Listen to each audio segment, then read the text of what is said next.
or I'll say good day to you this day of your time. How are you all? And to you, good day. And thank you. And welcome. And we love you.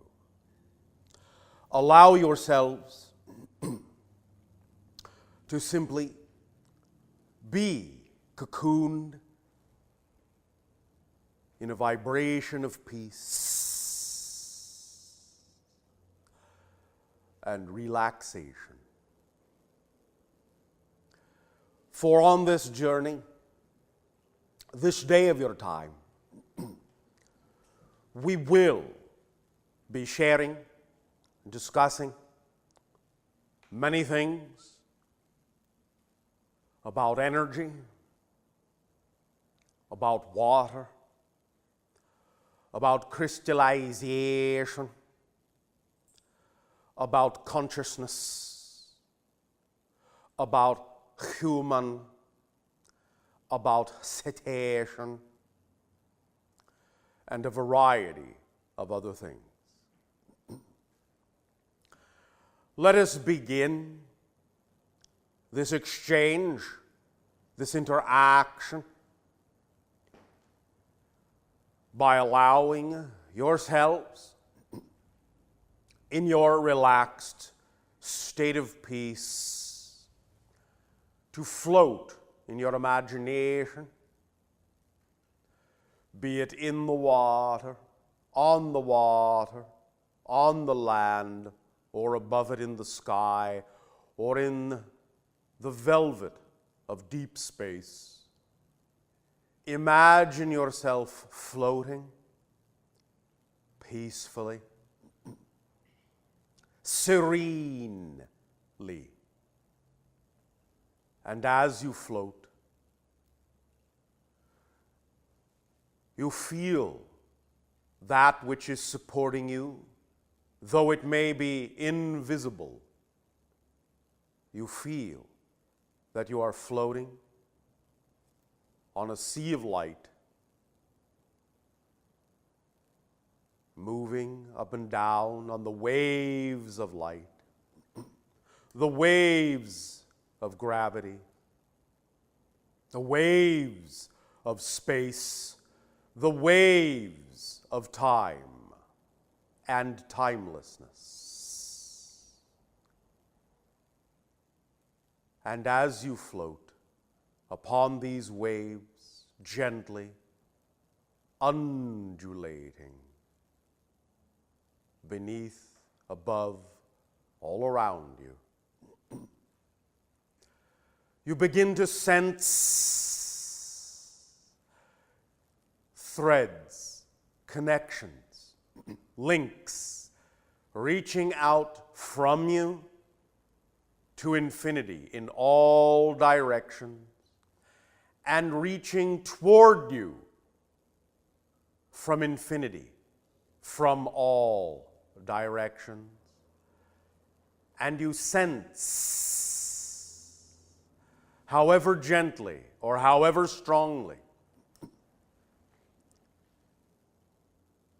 vibrations of electricity moving along those lines, moving along those threads, outward and inward, communicating, connecting, linking with various aspects of all that is.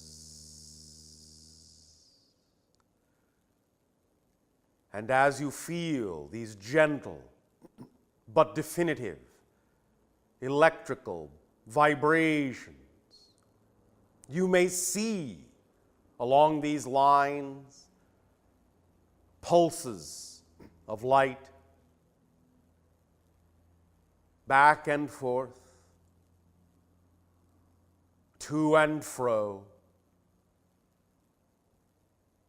and feel and sense and hear and taste and smell and touch the information constantly, constantly, constantly, without end, moving to and fro along these lines, along these threads, along these links, and underlying all that information is a constant message, unwavering, unchanging. It may sometimes be quiet. It may sometimes be loud. It may sometimes be in words. It may sometimes be in feelings. It may sometimes be in thought. It may sometimes be in motion. It may sometimes be in stillness. But the message is always the same. I am here.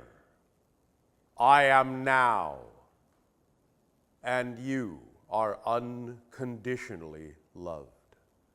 Forever and ever and ever and ever. With no beginning and no ending. Now and forever. One and the all. Unconditionally loving, supporting, cocooning, undulating, caressing every cell, every fiber, every atom of your being, your spirit, your soul, your body, your mind. Everywhere and every when you go. You are always within this energy. It surrounds you. It penetrates. It is what you are made of. Allow all that is to awaken within you and burst forth from the center of your being, sending along every line, every thread, every link, a burst of vibrating electrical light outward to infinity with the reply, I am here. I am now, and I also unconditionally love you. All that is. And feel the gratitude within you, from you and to you, and the appreciation of all that is for you and from you, to all that is of which you are a part, to yourselves, to the one, to the now, to the here, from the now, from the one, to the here, to the now. All in one sea, floating, floating, floating, with ease and serenity, harmony and beauty, love and light, music, music, music of all forms and varieties, like the crashing of waves upon the shore of your soul, soothing, caressing, reminding, refreshing, encouraging, supporting, loving, laughing, living, alive, alive, alive. All that is is alive within you and all around you, and you within it and everywhere at once. Take a deep breath in and hold it. It's your own. It's you. It's who you are. It's your breath of life. And let it out. And fill your world. And fill your reality. And fill your universe with yourself. Converting and transforming all that is into you, even as you become all that is, once and for all. Once and for all. Once and for all. Swim in your sea, side by side with the other beating hearts and hot blood of the ocean. Other eyes look upon you, watching, inviting, waiting, playing, calling, calling, calling. Calling you to play, calling you to live, calling you to love, calling you to be, calling you to know yourself so that you can know all that is, and all the ways that all that is expresses itself throughout eternity, throughout infinity, and throughout all that is,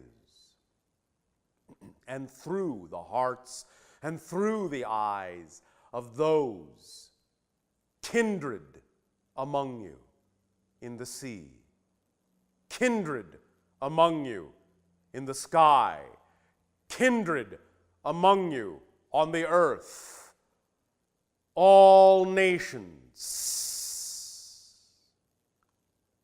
all hearts beating, beating, beating, beating, beating, beating, beating, beating, beating, beating, beating as one, as one, as one, and as all, different and the same, together and apart, creating and sharing and becoming one again, over and over and over without end, over and over and over without beginning, over and over and over here, over and over and over now,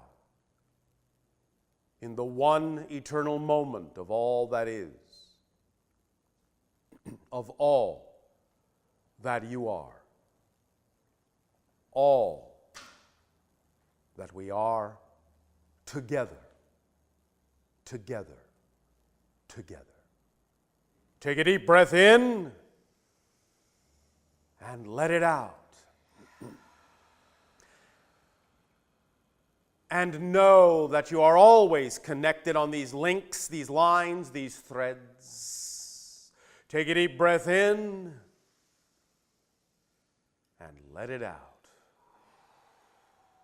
And know that that is the wind that propels you, that fills your sails and moves you across the sea to uncharted lands of mystery where only treasure abounds, the discovery of more and more of the richness of yourself, of your being, of your existence.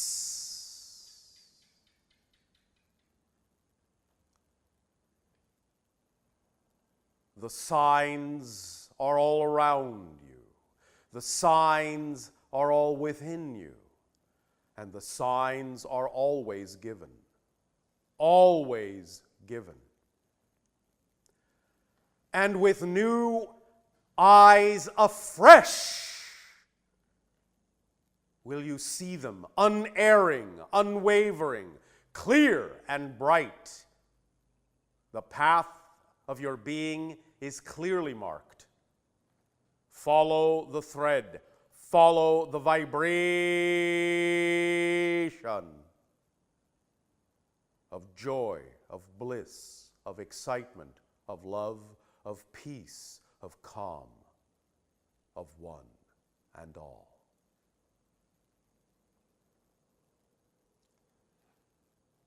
One more deep breath in. And blow it out.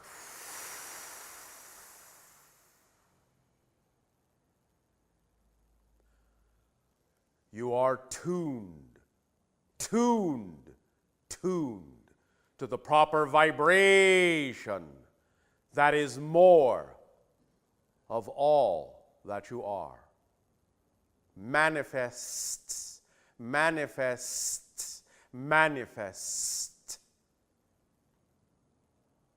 And so it is, right here and right now, all manifest as one. Discover that which is. Discover who you are in your heart of hearts, beating, beating, beating, beating, beating, beating, beating.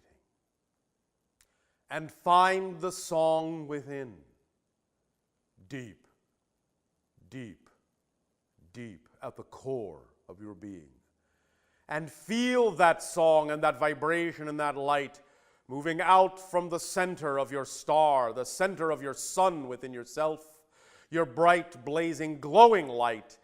Feel it expand to every cell outward like a shock wave of enlightenment, out through your skin and out with a brilliant pulse of light into the universe, the multiverse, the all that is. Crashing upon the shores of the infinite and rebounding paradoxically back to you, back to the center, through your skin, through every cell of your being, back to the center, collapsing in and exploding again outward. A pulse, a beat, an explosion of life.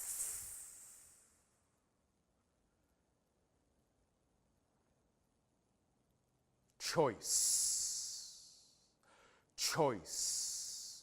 With every beat, with every pulse, you have choice. You are free. Free to be who you know you are. Free to be gracious. Free to be kind.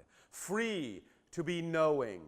Free to be allowing. Free to be gentle. Free to be powerful in your gentility.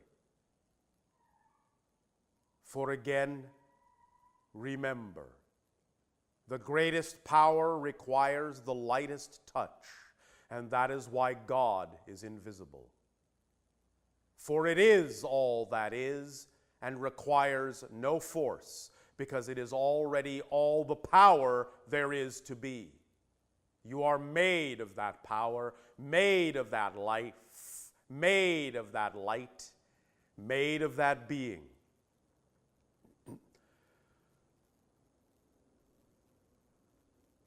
Float in its graciousness. Float in its grace. Float in its harmony.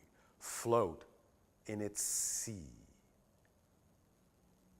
And be, and be, and be, and be, and be, and be, and be, and be, and be, and be, and be, and be, and be, and be,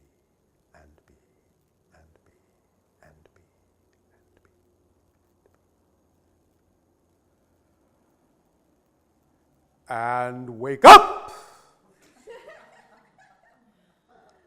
into the shock of the now.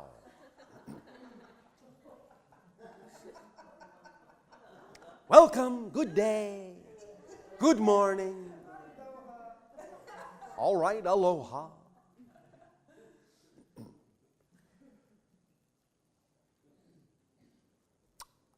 Allow yourselves to remember that being present is what will allow you to draw upon the totality of yourself.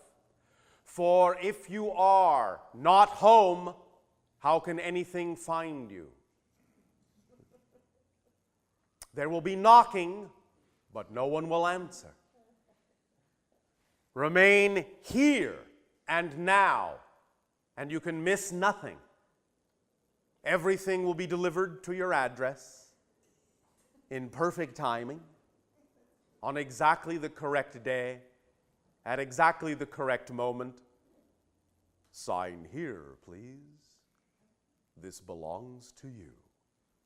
Gifts from the universe, treasures from the unknown, from the infinite reaches of all that is. Sign here, please. This belongs to you. Glad you were home to receive this.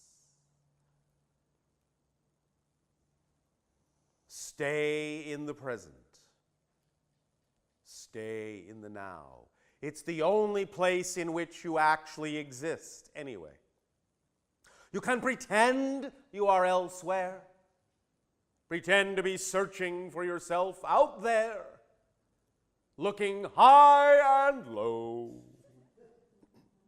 feeling high and low, being high and low-minded. But if you simply stay in the now, all things exist there, all things exist here. All things are within you, and they will unfold and illuminate and reveal themselves to you, one or two or three at a time, or four or five or more at a time, in synchronous waves of ecstasy and joy. Each unto his or her own, the things that are of him or her, as agreed to in this life, you shall receive without question.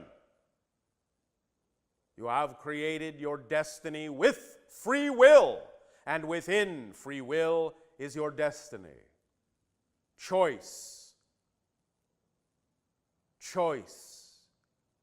Choice. At every moment, you are free to choose who and what and where and when. Here and now, you are, you are, you are.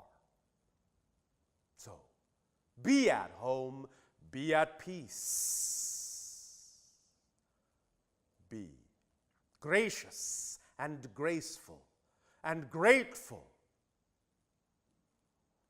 For prayer is in the present tense.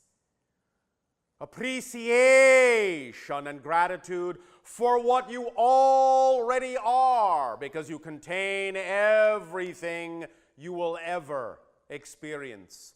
So prayer is gratitude and appreciation for everything that already is, because all things you want and all things you desire and all things you wish are already here and now.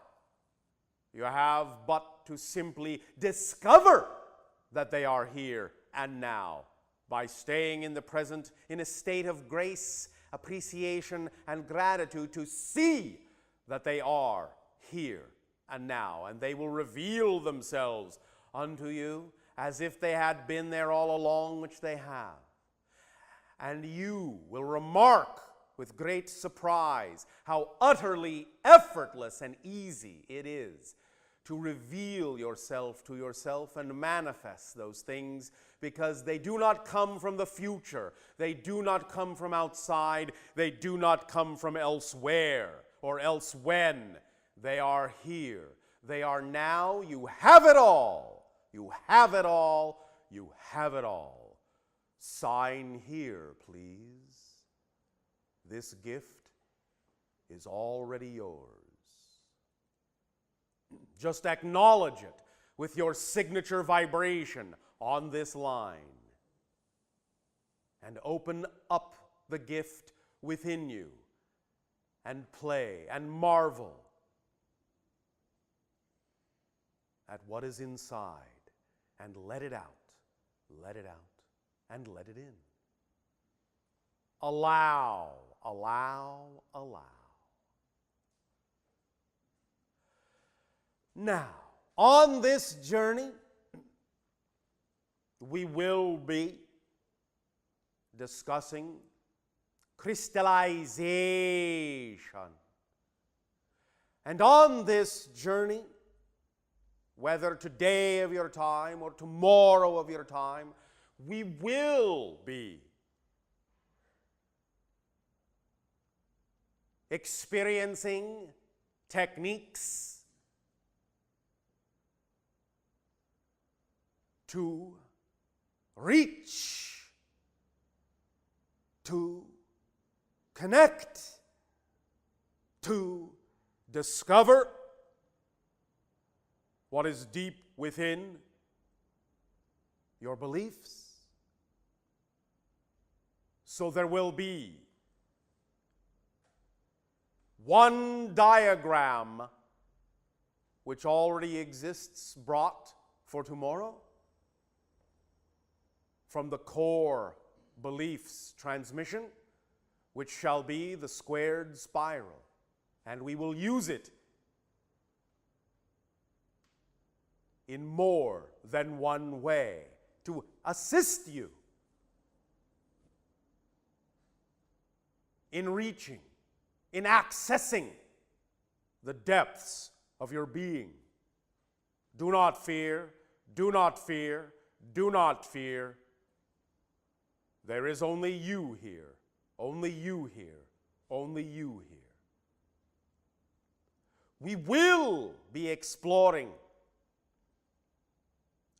dolphin, cetacean, whale consciousness as it relates to your consciousness as human.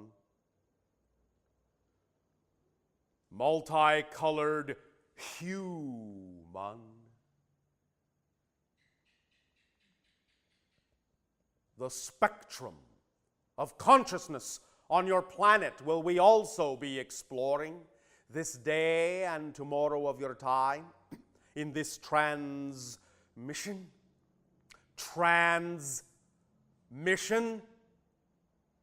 transformational mission that you are on with yourself and with us.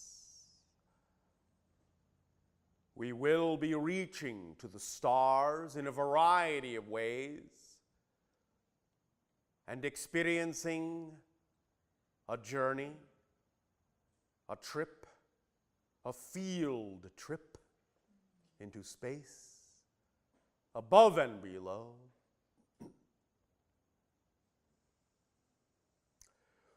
We will be sharing from different perspectives a variety of ideas and shapes of ideas and shapes of consciousness.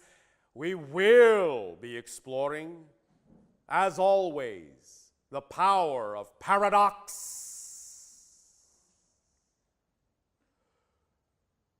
For from the here and now does all paradox arise.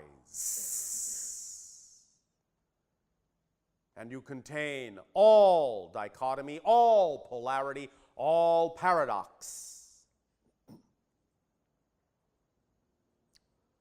We will explore how to use it more effectively, how to live it every moment of your being. how to stay in the center of paradox, where your power lies. Point of power in paradox.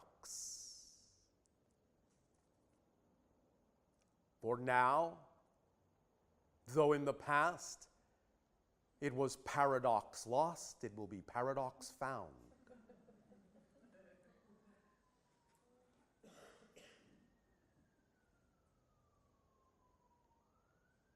One moment. At this moment, listen, listen, listen, listen, listen, listen. Project your grace, project your thoughts, project your love, project the white light of your being, and follow that sound. Follow the siren call to give aid, to give assistance, to give love, to give support. Even as you know you are supported by the infinite, support those who need it now in their moment of transformation.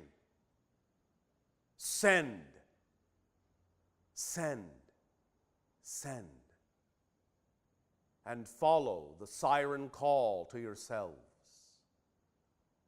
to the shores of your being, within.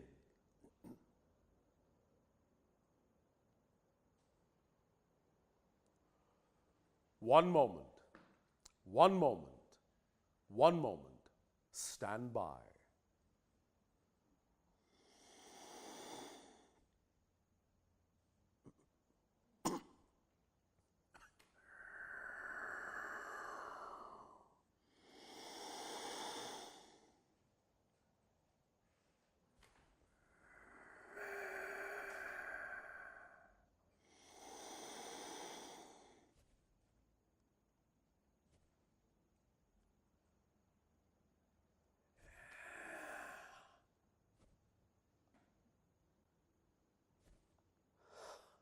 Always is the invitation.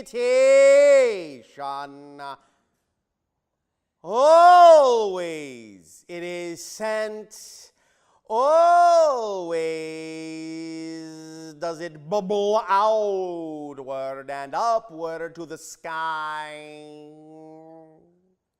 The bright blue sky and the dark night sky. Always does it exist.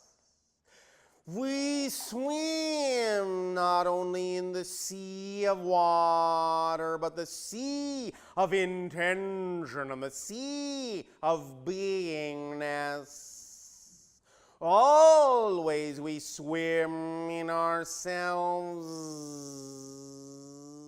Always in dream do we swim together. Always do we swim side by side. And always in dream do we know we together are family. Brothers and sisters and father and mother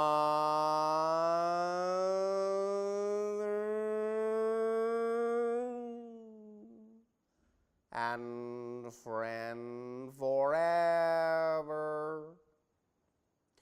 We agree to be on earth and water together to bring ourselves together from different places to join and share experience of each, experience of both, to merge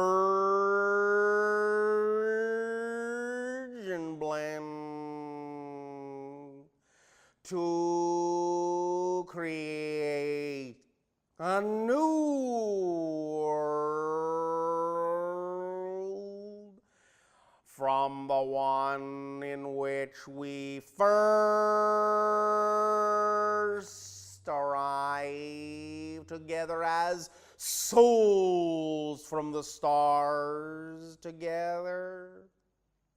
Soul families agreeing to play different games with different rules and different joys,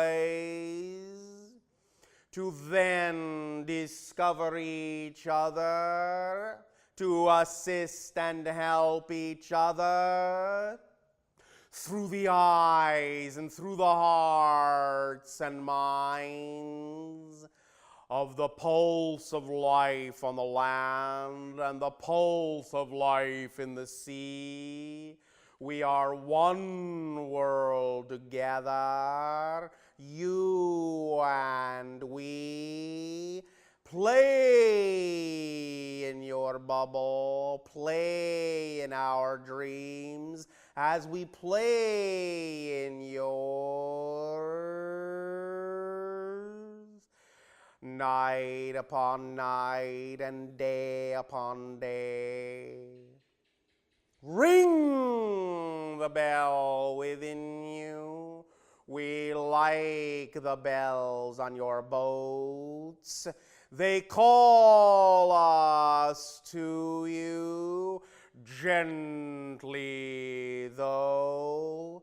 When you ring, we will come and show you our glee. So together we can be, you and we, our love.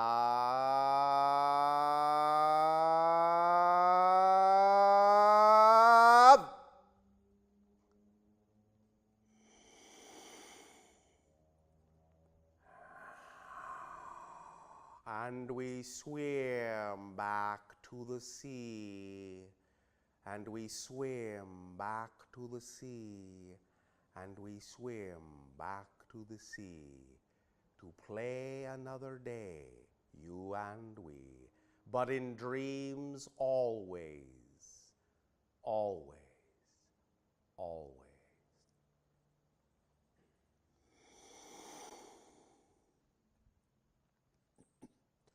All right.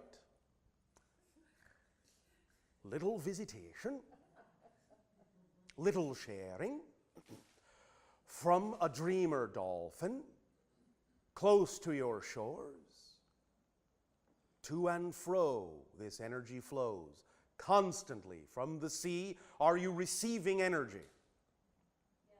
Constantly.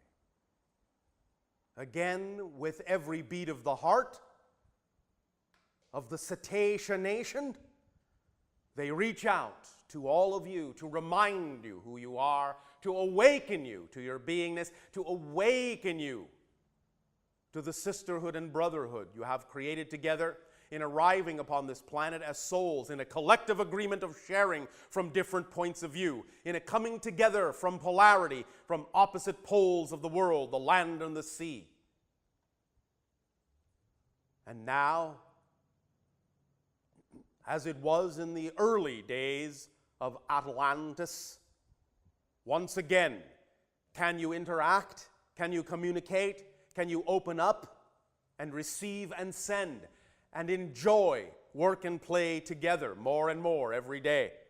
As you learn to communicate with the depths of your being, you will also see in those depths the transmitter that communicates, that connects you to them in the depths of their being, in the depths of the souls that, be it human or cetacean, are the same. The oversoul of your world spawns both human and cetacean lives, and many have been dolphin that are human, and many have been human that are dolphin. And back and forth you go, sharing and dreaming together, interweaving, intertwining, braiding life and light, down the course of history to the present day and into the future and in the now and in the here. And all shall be as it was, and all shall be as it is, and all shall be as it will be.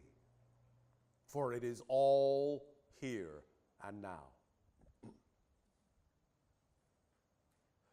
Take a deep breath in and feel the depth of your heart reaching out to them, theirs reaching out to you, and let the breath out and let those energies mingle in the air like perfume and flowers, so that with every breath you are breathing that new reality, that third reality, that new ocean of consciousness, immersed in that sea, in that reality, in that multiverse of unlimited discovery and treasure, sparkling at the bottom of the sea of your being. Dive deep within yourselves. There be treasure there. And now, before we go on with other ideas, we invite at this moment some sharing, if you wish, of questions and answers, of this and that, and of here. Bashar? Yes. And good day.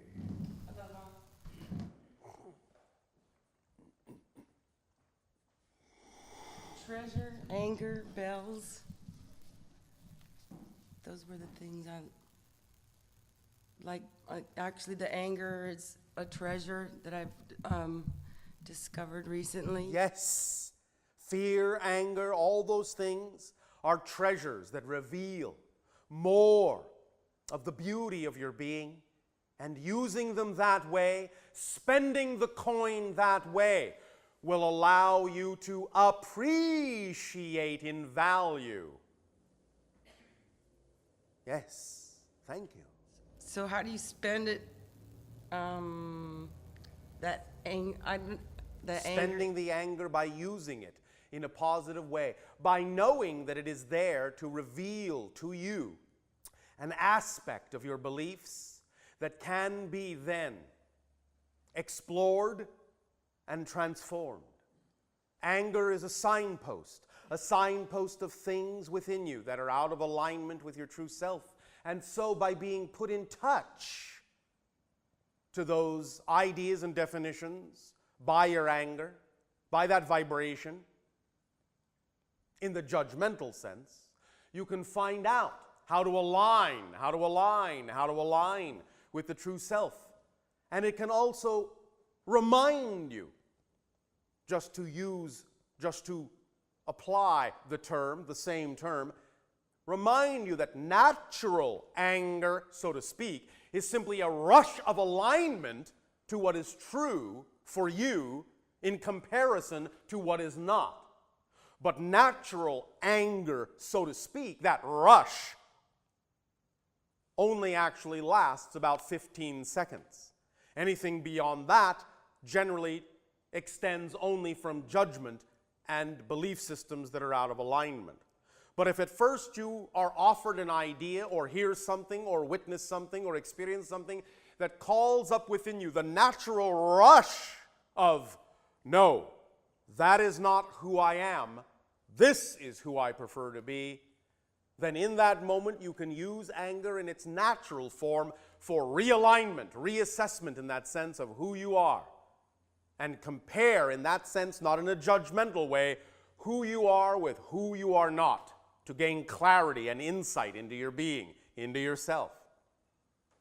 But if it extends thus then beyond the 15 seconds of realignment, it is still an opportunity that can be used in a positive way, spent in a positive way, by using it to buy a look into the depths of your being and see what belief systems may lie upon the bottom of your ocean that may be out of alignment with your truth. And that is how to spend anger positively and gain in self-appreciation. So I'm understand about that natural anger, and I'm talking about the kind that's the judgment kind. Yes. And I actually understand it's probably in my bloodline. I'm trying. What is in your bloodline? I understand. I want to heal like cynicism. Yes. And I guess it's anger that. Cynicism is self-doubt. But it's like I was raised that way, and Yes. now I'm not that way now, but it comes up. Then allow it to come up. Again, anytime it surfaces, you can use the energy to explore what may be there, allowing that vibration to exist. It is all right if it continues to come up. Allow it to do so. The first step in utilizing it in a positive way is to not judge that it's there. But even if you do judge that it's there, then at least do not judge that you have judged it is there. And if you do judge that you have judged it is there, then at least do not judge that you have judged it is there. And if you play that game with yourself long enough, you will find that sooner or later you will tire of judgment. I like your excitement cure too, that the excitement in the moment is the cure for everything. That's my favorite cure-all. All right. But there is no cure because you are not ill. I understand. Thank you. And the bells, I love bells. I have all bells in my car, and I wear bells, and I being a cynical, that one of the choices I'm choosing to be a human. That's one of the few things I'm proud of as the culture I come from, is that we have music. Yes. Something that it's not natural, in the nature we have, the kind of music we have. Yes. I'm talking about the musical music. We understand. And the sweetness of music, and I wanted to just share that I go to what's called ecstatic dance every week. All right. And I let my spirit go to music, and it is so sweet. And yes. I think of the Dolphins. It's what they do when they spin. Yes. When I look and see all these happy people dancing, yes. and I was listening to some CDs that you were on, and you were saying, you were reminding April about the impact. No, it was Jill. You were reminding Jill of the impact we all have without even knowing it. Yes. And I realized that group of people that I meet with, we always show up there. Yes. That we are peace on earth. Yes. Right here, right yes. now. Yes. And I shared with them that maybe they could enjoy the impact that they're having by just having that fun and understanding that we were peace. All right. And what did you get in turn from them as a response? Oh, for me, it's just... when you shared that idea with them, how did they respond? I got a positive response. It was a big group, and there was some feedback, positive feedback of sound or voice, yeah. All right. Now, allow us also to share with you and with all of you a very powerful tool that we will begin to share on your world at this time that will allow you to understand something very important about some of the things that you may feel. We can use the cynicism as an example, since you have brought it up. Anytime you have a feeling that is of a vibration of the nature that you know is out of alignment with your truth, of course, as we have always said, allow it, acknowledge it, own it, because you cannot change what you do not own.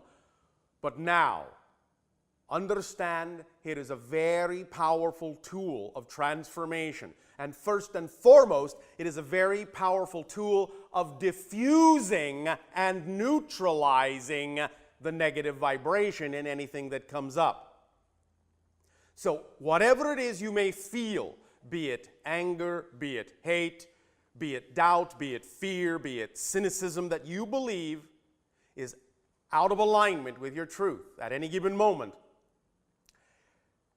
say out loud to yourself, or if the situation does not allow that, say strongly in your inner voice the following thing, or some variant thereof, depending upon what it is you are experiencing. I am feeling cynicism because I choose to believe I need to.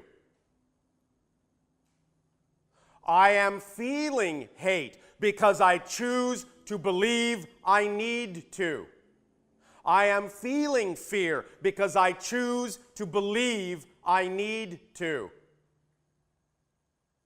I am feeling doubt because I choose to believe I need to, or I choose to believe I must, or I choose to believe it serves me, or I choose to believe fill in the blank.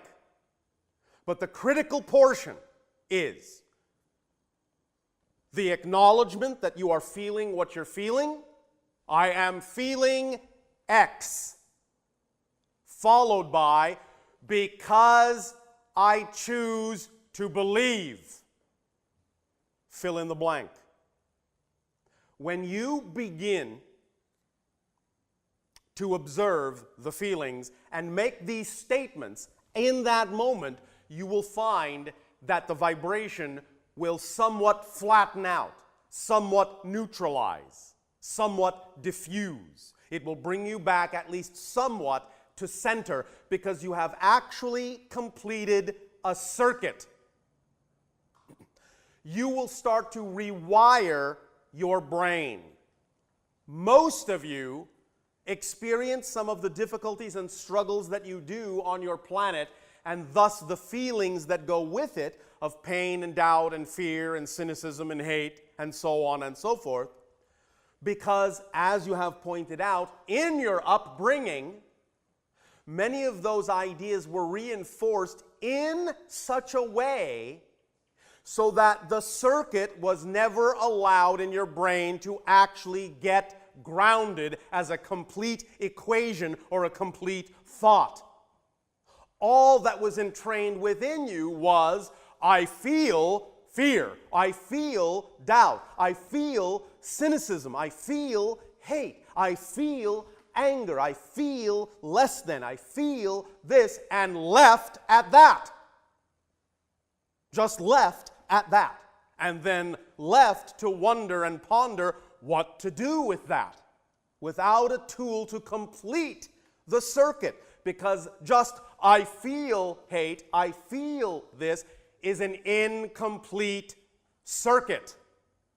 It only takes you halfway and doesn't give you an opportunity to understand how to ground it into physical manifestability in a way that allows the energy to dissipate and then be worked with, to take you to a place where you're capable of working with it. So from this point forward, if you wish, up to you, use this tool to complete the circuit. And every time you may be going along joyfully and suddenly feel cynicism, hate, doubt, any vibrational, emotional alignment that you feel is out of alignment with your true self,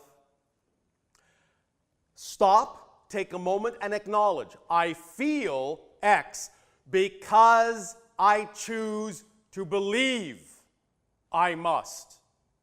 As soon as you do that, you will be back in control, back in the center of your being. The energy will somewhat flatten, diffuse, and dissipate, and you will be able to then, from that point forward, deal with the issue at hand, which would be the underlying belief, without getting caught up in the short circuit of just, I feel this, I feel that, I feel that, I feel, I feel, I feel, I feel, I feel, I feel, I feel, I feel, and never knowing what to do about it. Now, also at the same time, to reinforce the positive vibration, anytime you feel a positive emotion, do the same thing. I feel overwhelming joy and love because I choose to believe I must. And that will start strengthening your ability to complete the circuit when the negative vibration comes up. You will more likely want to complete the circuit, because when you complete the circuit and flatten and neutralize the original negative vibration, it will propel you toward the positive vibration from the reinforcement, and you will begin to get into the habit of choosing the idea of doing a flow-through, a complete follow-through to the positive side from the negative, instead of stopping halfway and being short-circuited. And you will literally, by doing this exercise every time that you catch that emotional vibration out of alignment, completing it with the phrase and grounding it, diffusing it, going to the positive, reinforcing the positive in the same way, you will literally start to rewire the electrical pathways, neurological pathways of your brain that were previously short-circuited by the kind of training and upbringing you had as children. You will literally rewire your brain, and as you do it again and again and again and again and again and again and again, you will suddenly begin to realize that in time it will actually be a struggle to get into negative vibrational reality. You will start to expand and increase the idea of what we may refer to as the gravitational potential of your positive vibration. Look at this idea in your mind's eye right now. Imagine, if you will, that at the core of your being there is a powerful, bright star, shining bright. However, it is mostly invisible to you because it is surrounded by a shell, a spherical shell of all sorts of belief systems that may be out of alignment with your true self, which is that star at your core. But as you reinforce the positive side, as you neutralize the negative side, as you rearrange the neurology of your brain, as you ground the circuit, complete the circuit in this way, bit by bit, piece by piece, these puzzle piece shell around the star will begin to crack, become transparent, become see-through, let you know the star is there. You start to see the light. The shell starts to crack and fall away, float away from around the star, and you begin to feel the pull, the tug of the star, like a moth to a flame, entranced, mesmerized by the beauty and the vibrational power of the core of your being, and you begin to fall toward that star. And the closer you get, you come under the influence of its gravity more and more powerfully. And the closer you get, the gravity becomes stronger. The closer you get, the gravity becomes unbelievably powerful, overwhelmingly powerful, until such time as you are caught in the gravity well of your positive self to such an extent it will be impossible, or very, very, very, very, very, very, very, very, very to the power of 99.999999999% unlikely that you will be able to pull away from that pull, that tug of the positive vibration again.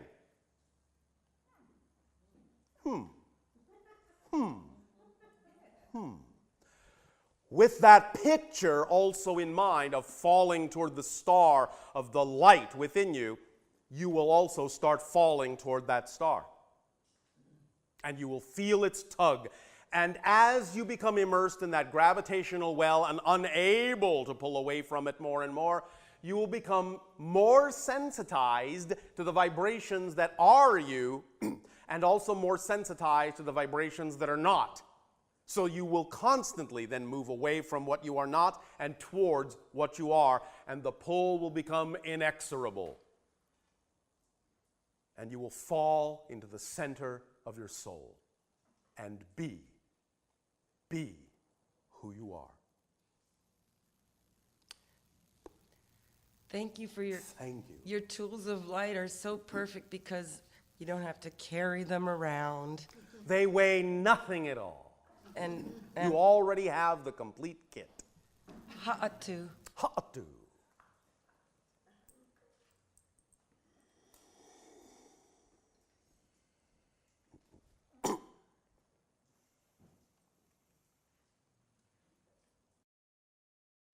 Greetings. And to you, good day. I think I heard you once say that, or on a tape, that Lemurians ascended, Some, some, not all, but some, and then the continent collapsed or whatever after that ascension. shifted, yes. Shifted. They knew the shift was coming because they were exceedingly intuitively connected to nature and realized in that sense that the land mass would not be the same nor serve the same purpose, that they had finished their particular cycle in a certain way, most of them, and so in that sense, most of them transformed into a different dimensional space, but a few remained. Well, my sense is that it would be I have an interest in knowing or sensing that they have something to teach us about how they did that, how that ascension happened. And Of course I would they like do. to- And I already gave you the biggest clue. They were exceedingly connected intuitively to nature. They ebbed and flowed with nature completely. They did not see themselves in any way, shape, or form or experience as separate from nature. They saw themselves as an extension of it. You understand? I do. Thank you. And therefore, that is what they have primarily to share with those on the planet today who seek the same or similar states of being. Did they turn into whale and dolphin? Only in the sense of soul incarnation, not physiologically, no. One of the things I do is I spend time in my garden Yes. kind of breathing in the plants. Yes. And of course, they're doing the same to you. And that is why you have the symbiotic relationship that you have with plants, where you breathe what they give off and they breathe what you give off. Understand that with every breath in of their perfume, you are also allowing them to take a breath in of you, of what you give off in your breath, the carbon, in that sense, dioxide. You understand? Mm-hmm. And in that interchange is information and sharing and love and relationship. Is there anything else you advise to do more intentionally beyond what is a natural interchange? Well, I will tell you something that the Lemurians did to enhance and increase that symbiotic relationship with plants specifically. They created small gardens that contained, of course, every color of flower, of the spectrum, you understand? Every color of the spectrum. And in then meditating and breathing together with that, they made sure that they were receiving a full range of relationship and understanding with them, and vice versa, as you say. And the 7 flowers of different colors, thus then 7 beings would sit in a circle, even as they planted the 7 colors of different flowers also in a circular pattern. And 7 beings sitting and meditating and breathing in a circle, either next to or inside of or around the circle of flowers, would lock them and synchronize them together in a very deep and profound natural relationship. So give that a shot if you want. I will. Thank you. Thank you.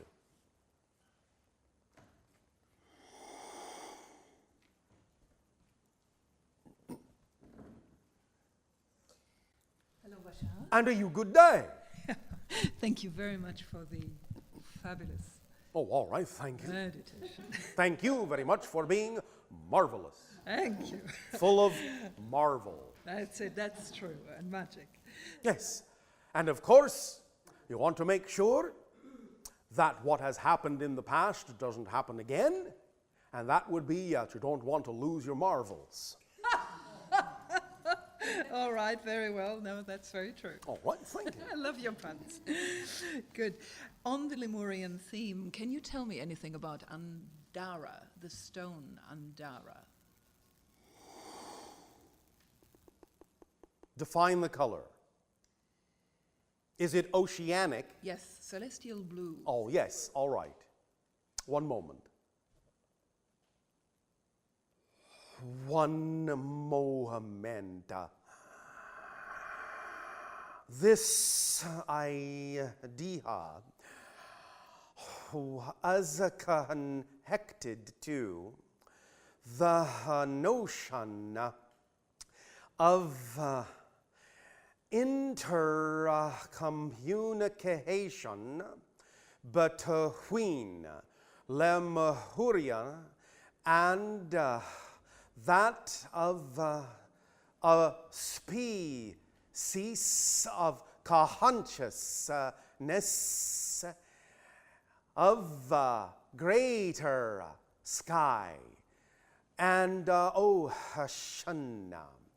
This stone and other stone like this was used as a symbol to represent connection of earth to sea to sky and form that triad energy to allow physical being to feel strong communication between consciousness of earth and sky and ocean.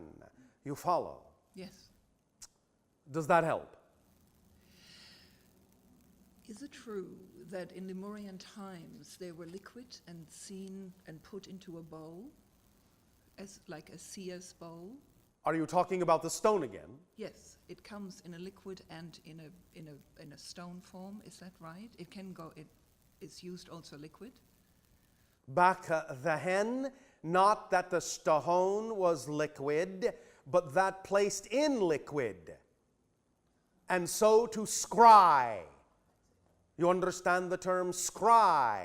Yes. Scrying, to look in water as look in a mirror and see beyond to other realms, other vibrations. Such also recreations now in your modern time referred to as psychomantium. In ancient time, oracles of Delphi looking to a bowl of water to scry.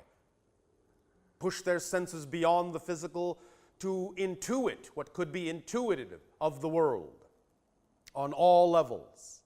So thus then stone immersed in bowl of water to allow the vibration to assist in the scrying and the sending of the messages at distance to one another, to aid and assist in telepathy and telepathic communication, not only among Lemurians, but also among Lemurians and Cetacea, and also sky beings. You understand? I do. And can it still be used that way? Yes. Thank you. Thank you.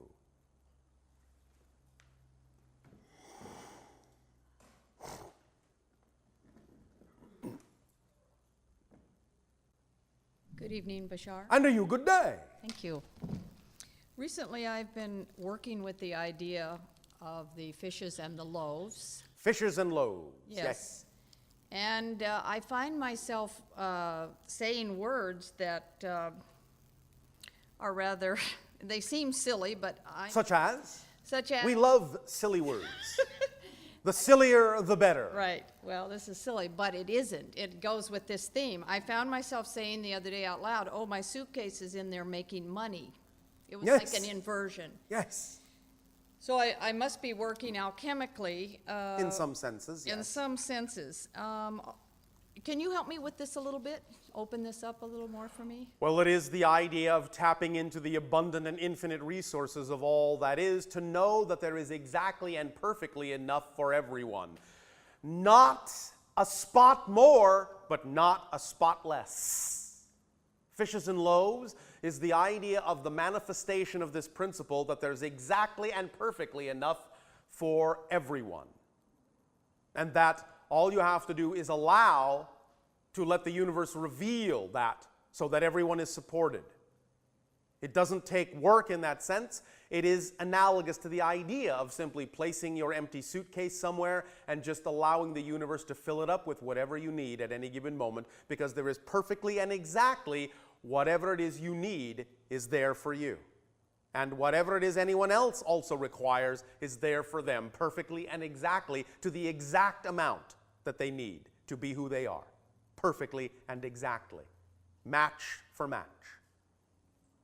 Does that make sense? Makes absolute sense. Does this help you? Yes, I think there's more to it, however. Such as? Tell us what you think. Perhaps I should tell you what I feel, not what I think. Up to you. Feel, think, believe, act, any way you wish to place it. All right. I found in several times in my life I've created things out of nothing from the void. Yes. Coins rolling across the floor, then another coin, then another coin. Yes. It's just come and gone at different times in my life. Yes. Ebb and flow, ebb and flow, ebb and flow. I don't know whether it is something I am tapping into from the past or I'm experimenting. Excuse me?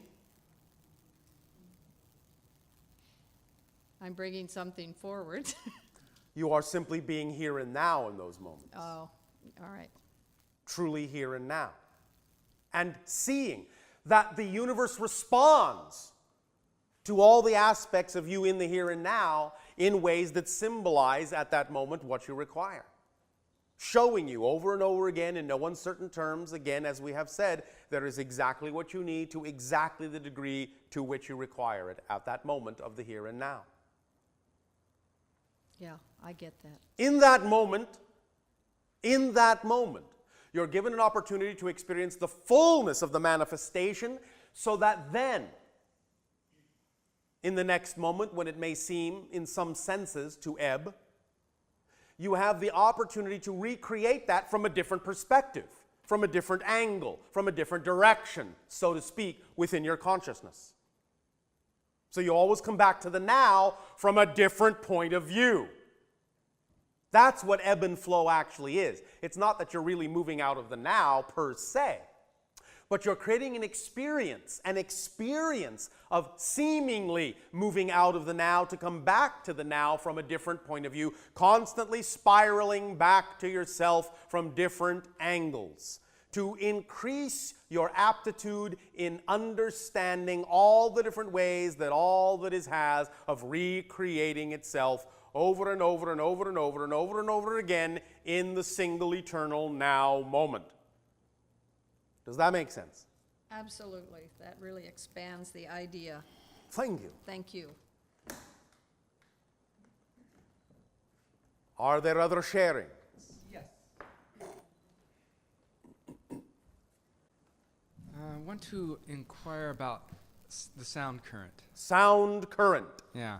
The way I understand it is there's the physical sound that we play with in music and that we hear with our physical ears, and there's the sound that we don't hear with our physical ears. Yes. And in between those two sounds... There is always an energetic template underlying. Yeah. And then, yes, between the two, a third vibration is created, a third reality is created as well. So it is always actually a trinary vibration. Right. So that third element, is that a sound current? Or like the way I was envisioning it was there's the physical sound and the other side of sound, and in the middle of the Oreo cookie would be the light. Well, in a sense, you can use that analogy if you wish, yes. Okay. There is that which we say is the template, so to speak. There is that also from which the template is born. In this case, the template is actually secondary. Mm-hmm. But yes, out of the light comes the template and the tangible, or the manifest, if you wish, right. If that makes sense to you. It does. You might call, shall we say, the original matrix, so to speak, that which gives rise to the eidolonic field which gives rise to the manifest reality. Eidolon. Eidolon is a reference to what you would recognize as spirit, the template reality. which emerges from the matrix, the original matrix of all that is, which is totally invisible and seems like nothing, but is everything. And out of that arises the eidolonic field from which is created the template that also then gives rise to the physical experience, the manifestation in that sense, the tertiary manifestation. Does that make sense? Yes, and yet I can't quite, not like your words don't make sense, but I'm getting the image All of right. what you're saying. It's not fully breaking down. All right. Yeah. Well, an analogy might be, again, the idea of steam solidifying into liquid, further solidifying into ice. So, what you have initially referred to was the ice and the liquid, but now we are also saying that there is the steam underlying both, originating both. Yes, Does that make sense? that makes sense. All right. So you can have musical ice, musical liquid, and musical steam. And now you can really cook. Throw all that into a pot, add some nice ingredients, and cook it up. Excellent. Tasty soup. Yum. Good. Music soup. Music soup. Musical soup. Yes. Well, Because that's actually what you all live in anyway. Musical soup. The song of the spheres, the song of existence, the vibration of unconditional love is a musical soup. so under the produce available to us in this physical incarnation, Yes. the produce being the elements by which we can create sound Yes. here on the planet, musical instruments, Yes. pots and pans, whatever. Well, however, yes. And we're in this digital age now, and we have synthesizers and Yes. electronic instruments. And Yes. the thing I've been looking at is that, like with a physical sound, say a gong or a drum, Yes. the spectrum of information within that sound is 100%. Yes. Okay. In the electronic instruments, it's not 100% because it's digital. That's how I'm interpreting Yes. it. Okay. However, it also adds another element that connects you to something else. So, if you do all of them together, you will have not only the complete natural spectrum, you will have a different kind of component that will also connect you to a higher vibration in a different way. And that will change. In what you call your future, as we read the energy that exists now, what you now refer to as electronic or digitally recreated music or sounds will be created in a very different way that will actually be using more directly the element of light itself. And then you will understand that what you are now referring to as the digitalization process is actually the idea of another form, another expression in a different dimension of the steam that we talked about.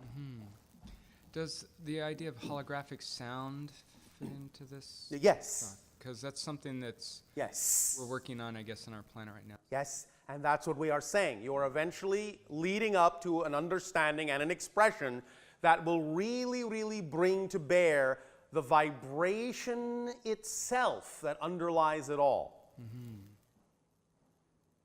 And then when you add all the natural elements that are created sonically on top of that, acoustically on top of that, vibrationally on top of that, you will not only have the complete natural spectrum as it expresses itself in your physical reality, you will actually have created a vibrational tunnel into the underlying reality of existence. And what will pour forth through that instrument will be profoundly transformative and profoundly transformed. So, applying these ideas in the now Yes. with the tools available to us Yes. in the quest to find the, shall we say, romantically, Yes. the sonic keys to bring balance and harmony to Yes. the Work with those consciousness, chords that represent primarily the phi ratios. the phi ratios. Yes. Aha. 1 to 1.618. Thus, then, you will be using the vibration to tap into the core beingness. And it will inspire in such a way So that from that point forward, in any modality in which you may operate, by using those phi ratios, you will draw upon all other modalities to whatever extent the modality you are using can express them. It may transform them a little bit, but you will still draw upon them by using those ratios, because that underlying ratio is the underlying template of all that is, as it expresses itself in what you call nature. Somebody agrees. The gecko agrees. Yes. Excellent. I think I've got some stuff to work with. Thank you. Oh, by the way. Yes. Hello. And to you, good day. Thank you. Good day, Bashar. And good day to you. I would like to ask a personal question, so Yes. not so interesting for the rest, but No judgment. no judgment. You but have no idea how others may be able to get something out of what you have to say. Are you not all one? Are you not all connected? that's right. All right. Don't prejudge that what you have to say isn't going to be valuable to someone else. Okay, thank you for that. Thank you. I have a real problem with feeling at ease. A challenge. Yeah, okay, thank you. I feel ill at ease. And you don't know why. I don't know why. All right. And it's really Are you tiring ill me. at ease with everything in your life? Or No. is there something you are not ill at ease with? There- Something you are at peace with? Anything? Anything. Is there anything you're comfortable with where you don't find yourself ill at ease? Sure. What? My passion for mathematics. Your passion for mathematics. All right. Now, in that, you do not feel ill at ease at all, correct? Well, Oh, you feel ill at ease there too? not for the passion, but for my skill. Your skill, I see. Could be better. Well, all right. Well, is your skill not something that you can learn to improve? Sure. Well, then why do you feel ill at ease about it? Okay.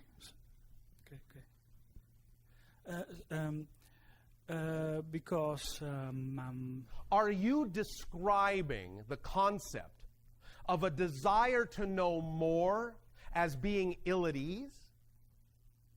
Or is it truly just a desire to know more, but you're simultaneously judging yourself for what you don't know yet?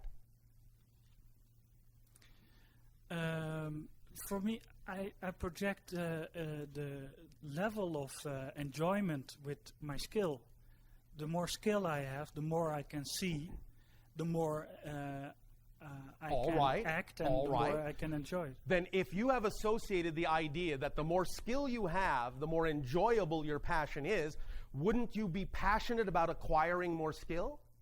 Yes, but that keys in with my unrest in the sense that my energy is drained all Why? the time because I don't feel at ease.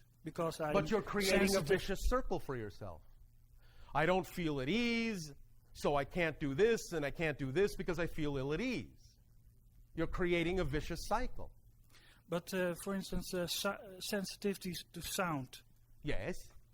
And so that's making... Are you describing a physical ill at ease or an emotional or psychological I believe ill at it to ease? be all psychological, but it translates in being sensitive to sound and neighbors making sounds when I'm asleep. Thank you. Thank you. May I ask you a question? Sure. Do you believe that there can be such a thing as something that doesn't belong in your reality? Yes and no. Well, what's the yes part? The yes part is that if everything is holistic, then everything has its place. And then what's the no part? The no part is that I can see maybe that my experience is valuable, but I don't prefer it anymore. All right, but not preferring something, or more positively stated, preferring something else, is a recognition that preferring something else does not require you to invalidate what you no longer prefer. You may be invalidating what you no longer prefer, and in so doing, invalidating a part of yourself and making yourself raw, in a sense, to what it is that's there, and hypersensitive to it. When you move ahead, you cannot invalidate where you've been. You cannot invalidate what you are just because you prefer to be something else. Anytime you invalidate where you are, you're actually removing your ability to go somewhere else, because it's like removing a stepping stone. I understand, but that means that I don't understand what it is telling me. So that... What it is telling you is that there are portions of your own being that you are invalidating, that you don't find worthy. Okay. You need to find out what those are and why you believe that there are aspects of your being that are not worthy. Because the invalidation is simply a projection on the outside world from an inner belief. Okay. And this has to do with childhood experience or something? For most of you, this is the case, where you are spoon-fed ideas that reduce your sense of value. And thus you don't even necessarily know that you've swallowed those beliefs until you get older and as an adult get to a place where you now need to rely on tools you suddenly find have been sabotaged. And suddenly it can manifest in all sorts of ways, including such things as hypersensitivity to things. Because you've never really been given the tools to boost yourself up. So you need to explore what those tools were you were given and how they don't serve you, and find and replace them with some tools that do with regard to your own self-worth. I would therefore suggest, well, when was the last time you took a vacation? I'm on one now. You are? Oh, all right. Is there something you're going to be doing on this vacation that you would consider the most relaxing and self-pampering thing you can do? Not really. It's a bit work, physical work. I am going to recommend and suggest, if you want it to be, I'll write a prescription from Dr. Bashar. You don't have to take it. I'm not forcing you to do anything.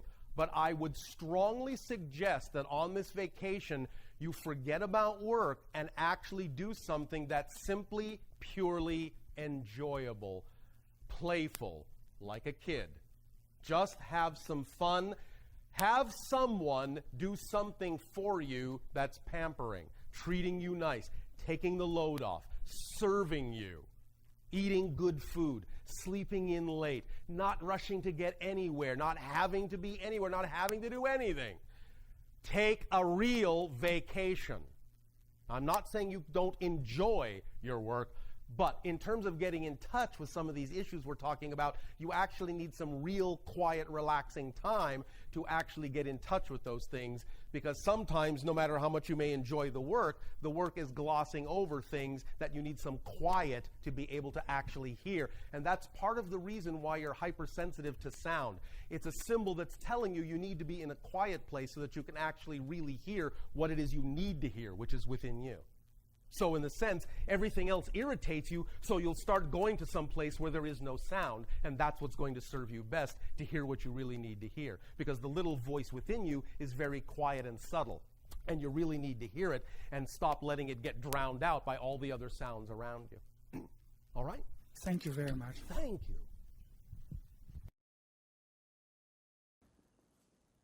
Good evening, Bashar. And a you good day. Why are some people afraid of spiders? Well, there are many reasons. Sometimes the spider will represent experiences that a person may have had, symbolize experiences a person may have had that they felt at the time were traumatic, and the spider may in that sense recall that trauma within them, that pattern. Other people may equate them to the idea of the net and the web that connects you to all that is at the center of your being, and going that deep within yourself and seeing a representation of something that's connected in that way without fear to you may be terrifying, because you don't necessarily feel like being completely in touch with that aspect of yourself at this moment, because it might be overwhelming to you. Some people feel that they are sensitive to the idea that they are being watched by other beings from other dimensions, and that spiders in that sense are actually representational of the idea that other beings from other dimensions may be watching you. And so you feel in that sense maybe a little bit paranoid about their presence. No. Well, I'm just giving you different examples. Yeah. Are you saying you have this fear? Yeah. All right. Is there another extraterrestrial race based on insects?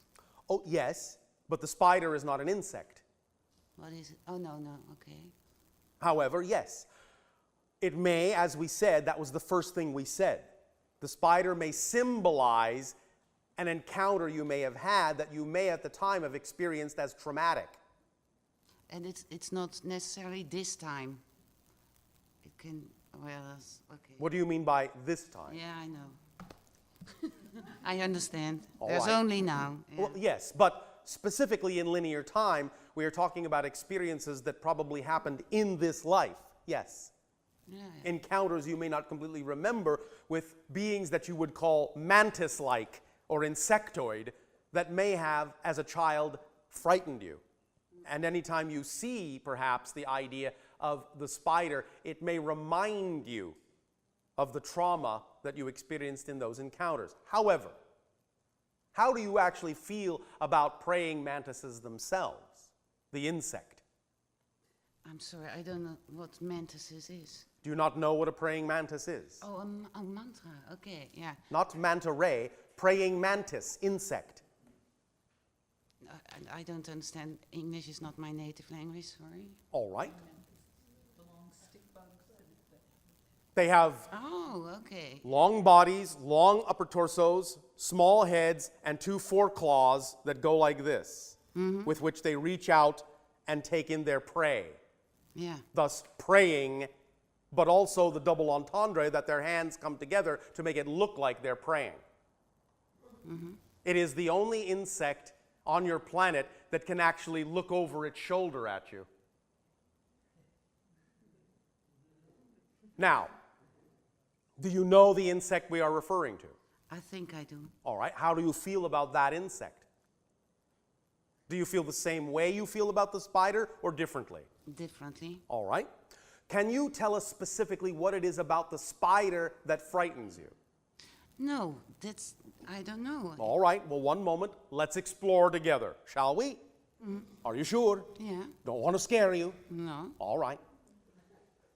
Don't want to make you feel like the fly caught in the web that you can't get out. Struggle, struggle, struggle. You understand? I understand. All right. Again, this is partly an analogy to the experience that many people on your planet call abduction. Do you understand? Yeah. All right. Because in that experience, there is the experience of paralysis, like you are caught in a web and you cannot get out. And here come these beings toward you, and your soul, your ego, in that sense, believes it is about to be devoured. You follow me? Yeah. And to some degree, it symbolizes that experience for you. Yeah, perhaps, yeah. Yeah, I can feel something with that, yeah. All right. It is up to you to decide how fast, how slow, how deep, how shallow you may want to get into bringing up memories of those experiences. Hypnotherapeutic regression may be of assistance to you if you have not already attempted that. But take it easy. All right? Okay. Does that help you? Yeah. Ask for some assistance in hypnotherapeutic regression to remember possible abduction experiences and see what happens. And see if with those may eventually alleviate your fear of the symbol that the spider represents to you. All right? All right. Thank you. Thank you. One moment. One moment. What is the time remaining for this portion of the transmission?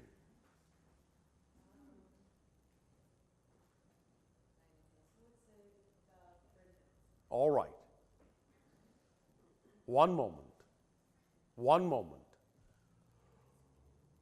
Allow yourself also to now recognize, and some of you may already be familiar with this, that there is work being done to illustrate and demonstrate on your planet now the idea that vibrations have an effect on the crystalline forms that can be formed in water. Are many of you familiar with this? All right. Understand then, of course, as you already know, that your bodies are made mostly of water. And therefore, the idea of all the things that we are doing in sending vibration to you and all the things that you can do with yourself and for yourself in recreating these vibrations of harmony, peace, and love within yourself will crystallize your bodies in a variety of ways. Your doctors, your scientists have begun over the last few decades, have begun to realize that your bodies, and particularly your brains, are actually containing more and more and more silicon. And this means you're becoming greater and greater and more sensitive receptors to higher frequencies of energies. And as you do so, you can take these energies and you can harmonize them in a bubble reality of your own and imbue the water of your bodies with these crystalline forms to make yourself even better receptors of this higher energy, which can then be received in, coordinated, harmonized, synchronized, and ascend your body even more and more and more and more, and uplift yourself through this process over time, more or less depending on how you need to process this idea. So in all of the information we give you with regard to techniques and tools and meditations and so forth, allow yourselves also the opportunity to imagine and visualize that the vibrations of these things are crystallizing the fluids of your body in certain ways as to allow you to become more sensitive receptors, more sensitive receivers, more conducive, literally more conductive of higher dimensional vibrational energies. From time to time, when you arrive at a state of high crystallization, high conductivity, that is what is known very often as the alignment of the chakras, the Kundalini experience, the orgasmic blowout of your system, where you become hyperconductive, where energy is flowing in more than one direction simultaneously. And then you will allow that energy to dissipate into your world, and you will then build it back up over time from a different perspective, a different angle, a different point of view. It's not that you are arriving at it and then losing it and, oh, I need to get it back again. It is an ebb and a flow that is natural, and it allows you to build things up and pick things up along the way, just as the ocean picks things up and deposits them on the shore, and then takes them back out, and deposits new things on the shore, and takes them back out, and deposits new things on the shore.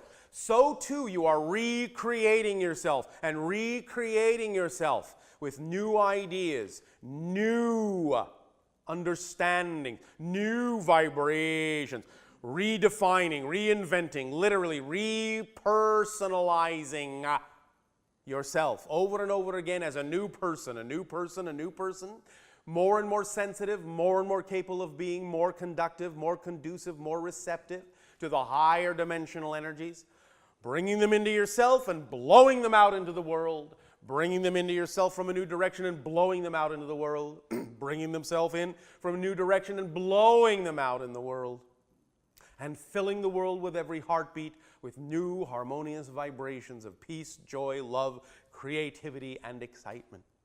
Ebb and flow exists for a reason. Do not think or judge it or define it that you have lost something and try to get it back for the sake of trying to get it back. Work with the ebb and flow. It is the heartbeat of creation itself. Work with it. Work with it. Work with it. If your heart did not have a lub-dub and was only lub, you would not be able to live. You need the lub-dub. Lub-dub. In, out. In, out. In, out. In, out. In, out. In, out. In, out. In, out. In, out. It's the dance, the cosmic dance. In, out, back and forth, up and down, polarity, paradox. The point of power is in between the in and out, the up and down. The point of power is in between the back and forth, the side to side. The point of power is in between the left and right, the dark and light. The point of power is in between, in paradox, in paradox, in paradox, in paradox. Invite it, welcome it. It is the heartbeat. It is the center, the transition point, the point of power. It is the fulcrum under the lever. It is the transition point in the middle of the symbol of infinity. Look at the symbol of infinity. Back and forth through the center. Back and forth through the center. The point of power is in between. The back and forth of infinity. Back and forth. Back and forth. Forth and back. Forth and back. This imagining is also good for synchronizing and harmonizing the hemispheres of the brain through the center, which is the corpus callosum. Anytime you imagine in a meditation the symbol of infinity and the pulse and the heartbeat of the cosmic dance back and forth through the center in that way, back and forth, back and forth, you are then actually harmonizing and synchronizing and allowing there to be a dance between the hemispheres of your brain, right and left, right and left, right and left, right and left, right and left, right and left, back and forth, back and forth, back and forth simultaneously. Back and forth. Imagine the infinity symbol now moving in two directions, right and left through the center and back and forth through the center. Imagine it, back and forth, right and left at the same time. At the same time. And now, as you're juggling these infinite loops, up and down through the center. Picture it, back and forth, right and left, up and down simultaneously, all going through the same center point, the point of power, the point of paradox, from which all things come, the cosmic dance, the cosmic beat, back and forth, right and left, up and down at the same time. Hold on to the image, hold on to the image, up and down, back and forth, right and left, up and down, back and forth, right and left, but not in order, all at once. Not in order, all at once. Up and left and right and back and forth and down and up and left and right and back and forth and down and up and right and left and down and forth and back and right and left and up and down and dark and light and brown, up and down and back and forth and left and right and up and right and left and down and back and forth. Just play with it. But the idea is that when you can juggle those three loops simultaneously, seeing them moving in that way, this is going to be one of the most powerful things that will help rewire your brain to take advantage of a lot of the other things we are sharing with you. You will create a particular kind of crystalline matrix in there at the very center in the corpus callosum that will be like the very small resonating crystals you put right in the center of some of your receiving sets that vibrate and are attuned to very high dimensional vibrations right at that point of power. It will be the 0 point that will allow you to draw on 0 point energy and funnel it through your cellular structure into your brain, into your neurology, into your cells, and out with every single heartbeat and every single thought. And it will also be the place through which all input will pass as well from all of your senses into the higher self. And you will develop there a clear channel of dialogue between the body consciousness, the spirit consciousness, the higher self consciousness, the soul consciousness, the oversoul consciousness. All those levels and more will meet at that meeting point. So do that exercise of seeing the 3 infinity loops, left and right, back and forth, up and down, simultaneously pulsing, and at the very center, see that little tiny, tiny, tiny point that is infinitely deep, and infinitely powerful. 0, all that is, right there in the center. Right there in the center. Do this in whatever way makes you comfortable. You can augment it with sound if you wish. You can augment it with visual images if you wish. You can augment it with computer graphics if you wish. You can augment it with light if you wish. It does not matter. Do whatever your imagination says will work best for you in creating an ability to hold this image in your mind. Even if you can do that for 1 minute, 30 seconds, 15 seconds, 10 seconds, 5 seconds, purely even for 3 seconds, you will find that you will build a connection to higher dimensional vibrations that will be profound and that will result in an explosion of inspiration, imagination, and synchronicity in your life, and will allow you to truly feel strongly connected to the universe, the multiverse, past, present, future, and all other consciousnesses as you come upon them in a manner that will allow for more direct communication, more direct understanding, more direct allowance and support from and to all that you will interact with. This is a very powerful tool. Use it. It's up to you. Rely on your imagination to show you the way. Now, one moment. Take a deep breath in and let it out. Take a deep breath in and let it out. Take a deep breath in and let it out. Just breathe easily for a moment. Just relax. Take your time. Make your time. Be here now in timelessness. Just relax into your beingness. Enjoy yourselves. Enjoy yourself. Enjoy yourself as all that is enjoys you, as we enjoy you, as the unique facets of the multidimensional crystal that each and every one of you are. Enjoy your brilliance, enjoy your polish, enjoy your glint. If you wish,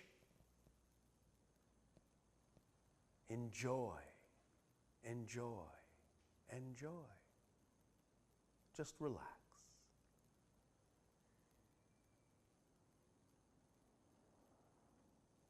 Breathe, breathe. And now, just feel the air around your body. Feel the temperature. And understand that that's also a communication coming to you. And you are also communicating to it. You're communicating to the temperature. You're communicating to the air molecules. You're accumulating, in that sense, communicating to the electromagnetic field around you from the earth with your own electromagnetic aura. You're communicating. You're always communicating. Always in a dialogue, back and forth, left and right, up and down. Always in a dialogue constantly of reassurance, reaffirmation, support, love, allowance, freedom, choice. The dialogue never ends. Even if there seems to be silence, that is communication as well. There is always knowledge in silence. The known and the unknown live in the silence as they do in everything else, the known and the unknown are your constant traveling companions. The known and the unknown are always within you. You are both the known and the unknown, and you always will be both the known and the unknown. You are a constant and eternal state of self-discovery, self-realization, self-manifestation, self-crystallization. You are always, always, always, at once and forever, the known and the unknown. The known and the unknown. And always it shall be. So fear it not. It is only you. It is only you. It is only you. Take a deep breath in and hold it. Hold it. Hold it. Hold it. Hold it. Hold it. Hold it. Hold it. Oh, all right, let it out.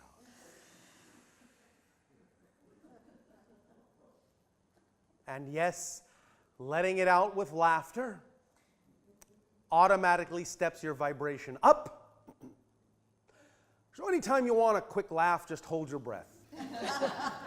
For as long as you can. And then just let it out with a big laugh. It's all such a cosmic joke, all the things you do to yourselves. All the games you play with yourselves. It's all for good reason, but it's all your reason. No one does it to you. You do it to yourselves. And it's all for learning and all for fun and all for your enjoyment as a creator, as a co-creator of all that is, within all that is, by all that is, for all that is, with all that is. You. You, you, you. You are your own universe. You. And you are also in concert, in connection with all others that are also paradoxically their own universes, their own multiverses, simultaneously. The magnificence of all that is unlimited, infinite, and eternal. You will always exist, always. You will change within that existence, but you will always be you forever because you are you. And if you are you now, you always will be. Because existence only has one quality, to be. That which is cannot become that which is not. The known and the unknown reside side by side. That which is and that which is not are in and of themselves complete. And so if you exist, you always exist because that's your basic quality. That's your primal state. It cannot be undone because there is nowhere to undo existence to. Nowhere outside, nowhere other than all that is. And all that is all that is.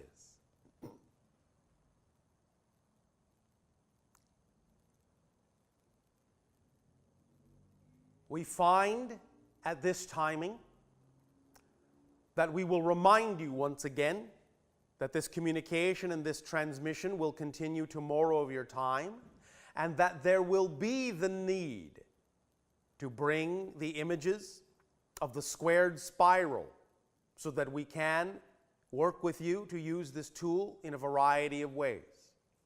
That one image will be sufficient to be duplicated amongst you as the loaves and the fishes. Do you think Jesus had a Xerox machine?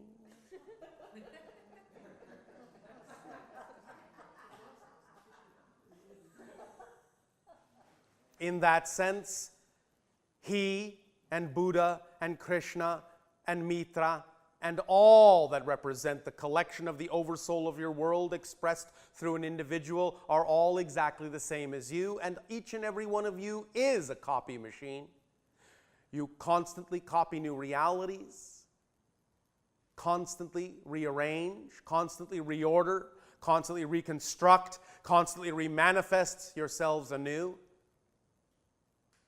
So bring forth through yourselves that which is you, and manifest that which is in support of you, because it is your right, and because it is who you are.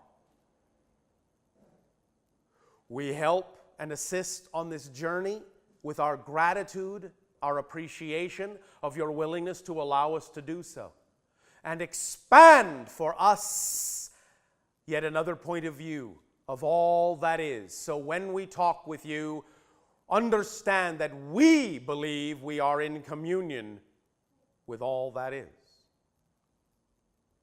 And it is a sacred space of grace and appreciation, harmony and value and love. The timing is as the timing is, but this vibration will not end. Our unconditional love to you all, and a fond and exciting good day until part 2 of this transmission in your time frame. Good day.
I'll say good day to you this day of your time. How are you all? All right. Did you all enjoy your synchronicity shake? All right. The idea being, of course, that you will, in whatever way, shape, or form you deem so appropriate, shake yourselves awake. And we're only too happy to oblige in a demonstration of synchronicity to simply underscore the point. Thank you. And we will also, at this moment, take this opportunity to thank those who make the music, to put you in the appropriate state and vibration of relaxation and receptivity. So thank you, music makers. All right, now, let us begin with this remainder of the transmission which for us is a direct continuation, but we understand that for you, a day has passed. But we will simply continue in our own time frame, though we know it is a different time frame for you. In so doing, we will address the notion of energy from a different direction now, to allow there to be more cohesiveness within this particular transmission, so that the information downloaded, as you say, to you will find all the proper slots within you to fall into place, all the proper keys in the proper locks to turn and unlock that which is within you. So, let us begin by allowing you to remain relaxed, eyes closed, become as comfortable as you can. Put down anything you may be holding for the moment. Just let go. No cares, no worries, no agendas, no schedules. Just openness, willingness, beingness. Just all the facets of awareness. Take a deep breath in and let it out. Take a deep breath in and let it out. Take a deep breath in and hold it, and hold it, and hold it, and blow it out.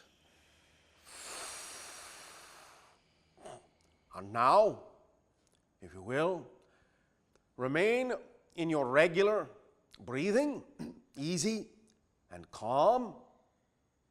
And now, imagine and feel your toes relaxing,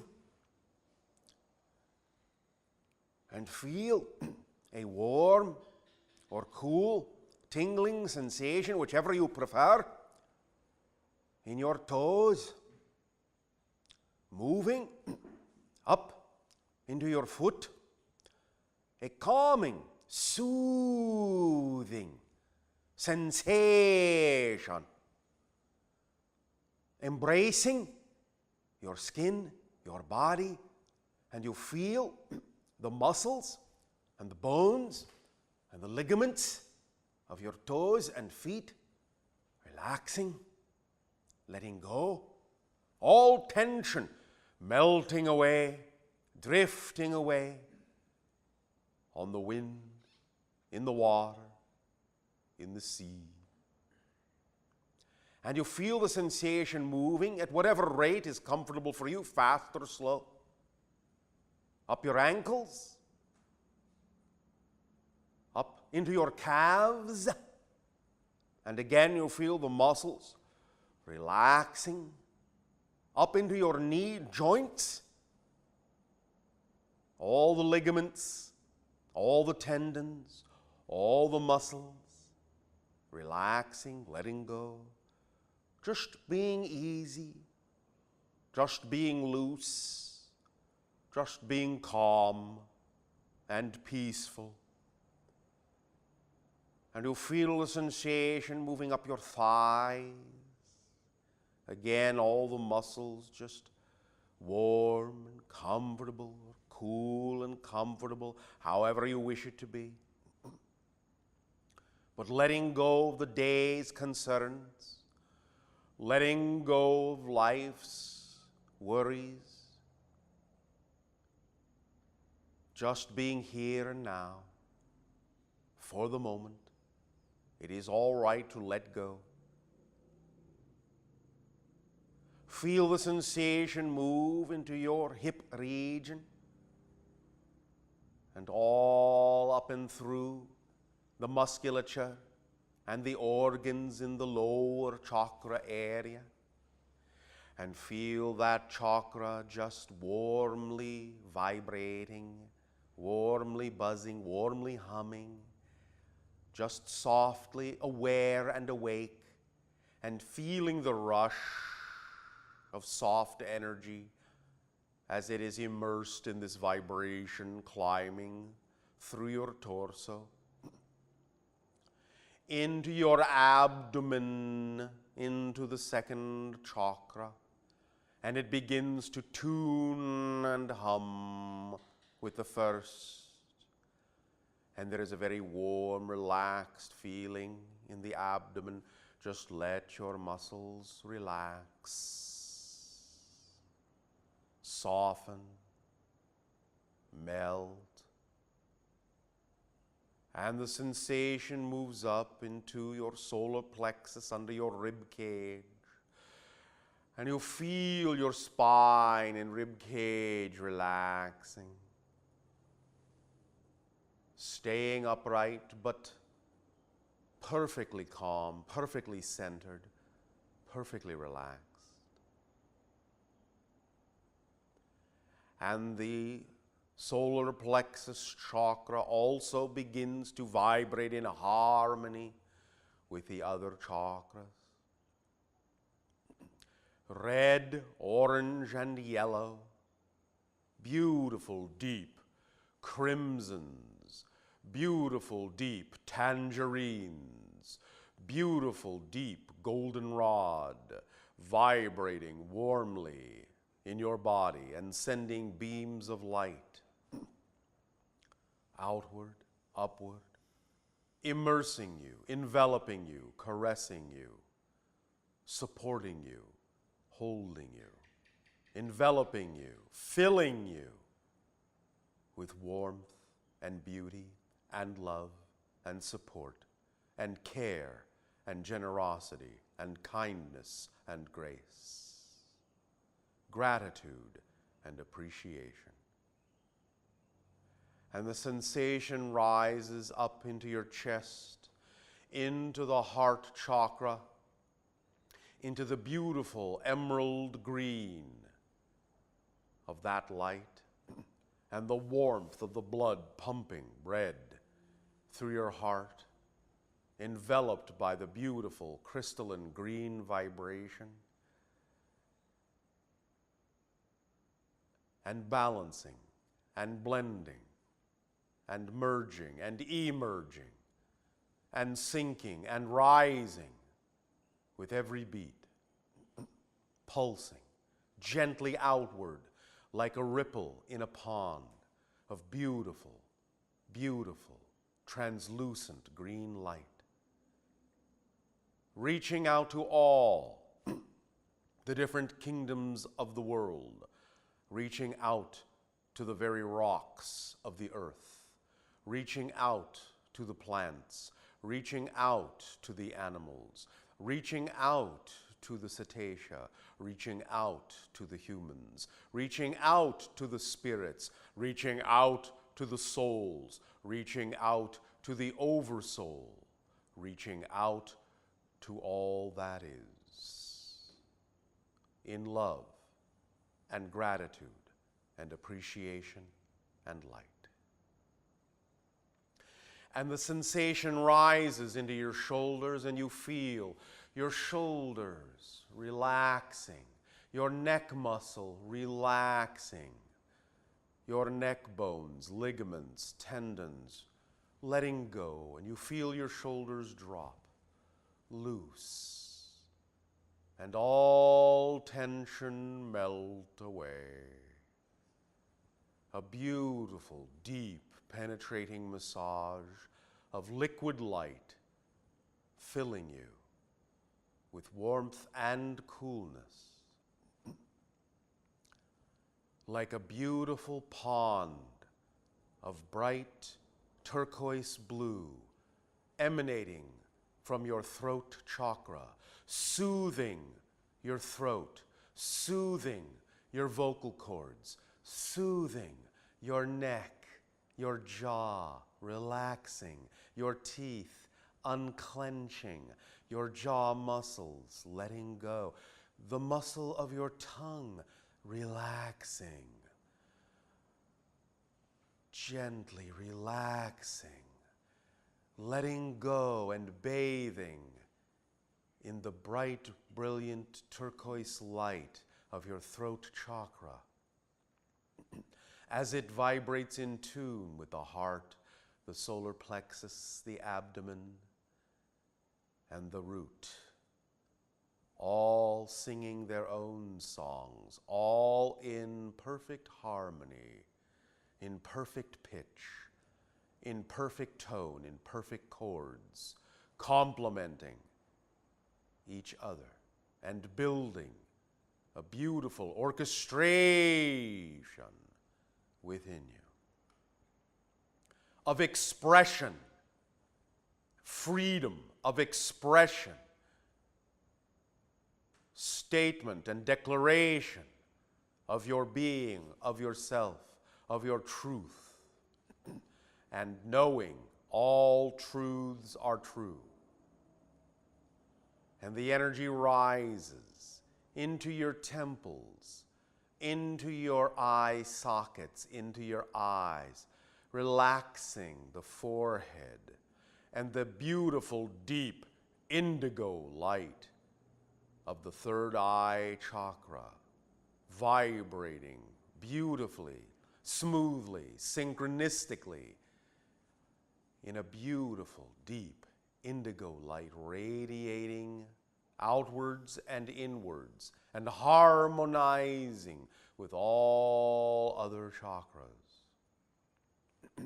all other gates, all other doorways, all other openings, all other dimensions of knowingness and certitude. And you feel this beautiful vibration now building up into your crown, into your scalp, letting your scalp relax, your skin relax. At peace, at ease, as the crown chakra, the violet light, blossoms upward like a bouquet of beautiful violet flowers, reaching upward and outward like an inverted cone, upward and outward in beautiful violet light. And you feel the alignment and the attunement all the way down through your body to your toes, all the way up from your toes through your crown, through the top of your head, up and out. And you feel the sensation sinking down all the way to your toes, down through the ground, down to the core of the earth, to the deep heartbeat of the earth, and all the way up from that core, through your feet, through your body, through all the chakras, and again up through the crown in the beautiful spray of violet flowers and light, and moving higher to a white light in a ring, a halo above your head, through which the cone of violet light proceeds and passes through that white, beautiful ring of light, upwards, outwards, expanding and expanding into a beautiful silvery light, a beautiful translucent light, a beautiful transparent, invisible light that vibrates and hums and harmonizes and sings like a beautiful ringing bell to all that is, and declares itself, I am, I am, I am, in pure crystalline tones, beautiful, vibrant light of all that is. And that beautiful, invisible, vibrating light comes down once again into the white light, into the violet light, through the third eye, indigo, through the throat, turquoise blue, and into the heart. And while it continues also down through your whole body and to your feet, it centers in the heart and in the heartbeat, centers in the heart, and expands outward, both front and back, and side to side. Again, in a beautiful, expanding sphere of emerald green light. And you are contained within this beautiful emerald crystal sphere with every beat of your heart.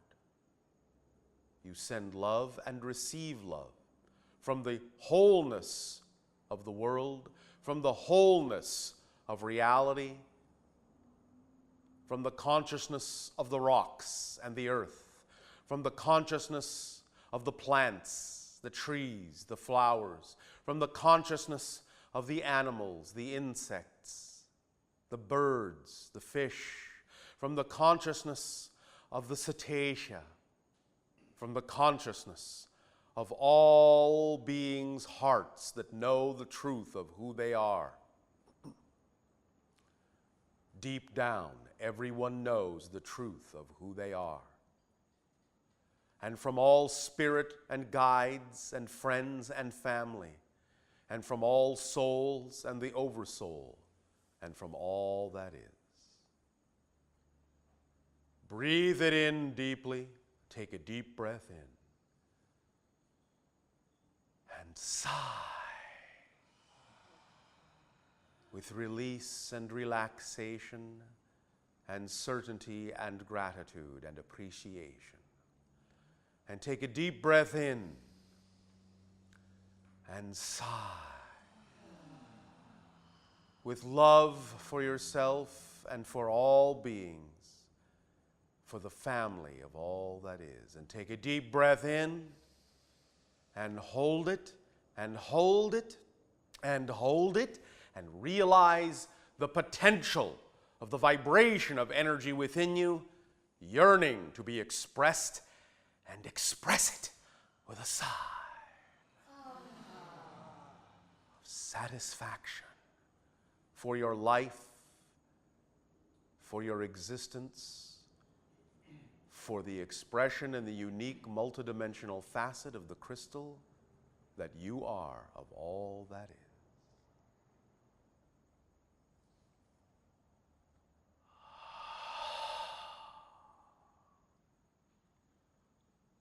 Relaxed, refreshed, renewed, a new you, reborn, literally, a new persona, a new you, a new reality, a new universe.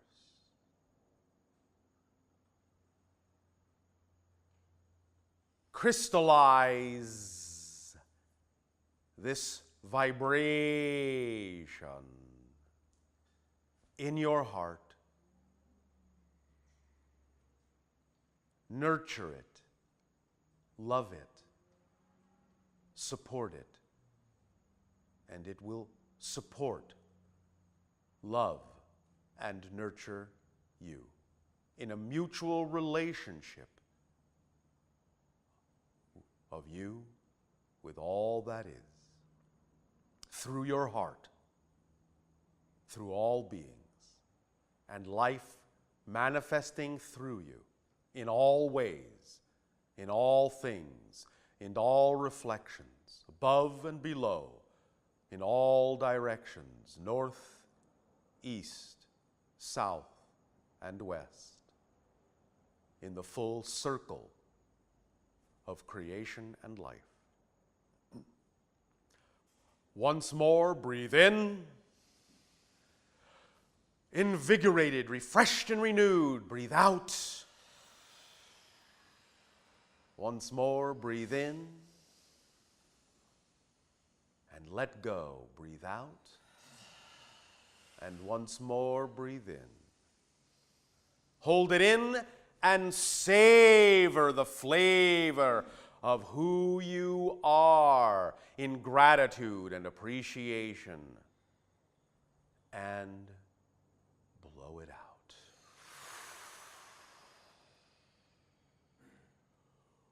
Oh, well done. All right.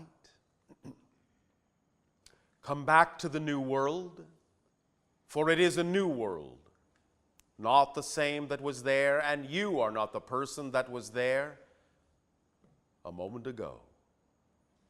This vibration of relaxation and peace, and certitude and gratitude and appreciation and life and love, and light and color and vibrance and sound, and touch and taste and smell, and sensing and knowing, and being and thinking and behaving and feeling. All are the tools of your being, the expressions of your being, components and aspects of the multidimensional crystal that each of you are, as a reflection of the infinite, the eternal, the now. There is only now, there is only here. Each of you is a different perspective and a different point of view of the same one now, the same one here. And all experiences come from within you. So when you experience any situation, any circumstance, any interaction, any relationship, you experience your version of it that you are creating.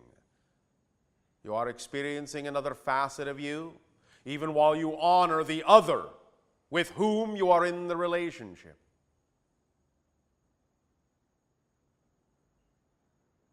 You and all that is together as one, expressing itself in all the ways it can to experience all that it is in the here and now.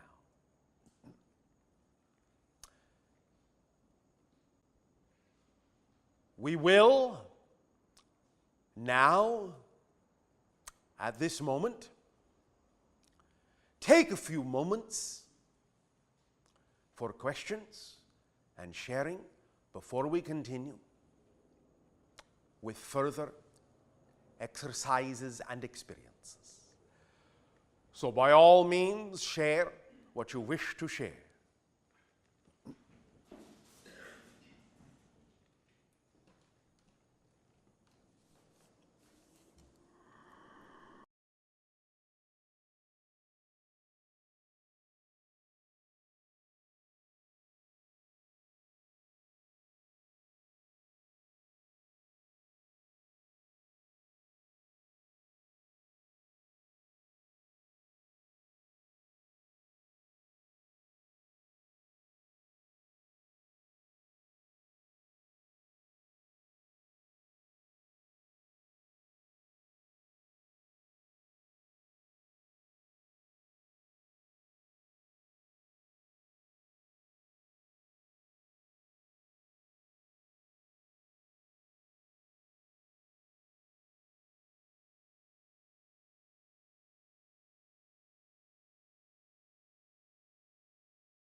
Good day, Bashar. And to you, good day.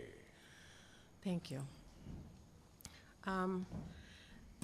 As I experience the work that we just did together, the beingness together, Yay. it really supports my question. All right. Because for my whole life, I've been doing healing facilitation, Yes. and it continues to change and evolve as I change. Of course. And I'm finding it very hard to define it Define what? in for a business card, like to put a business card out that says, this is what happens, or this is what I do, I see. in a way that people will understand and be able to relate. Then perhaps the business card can simply be blank.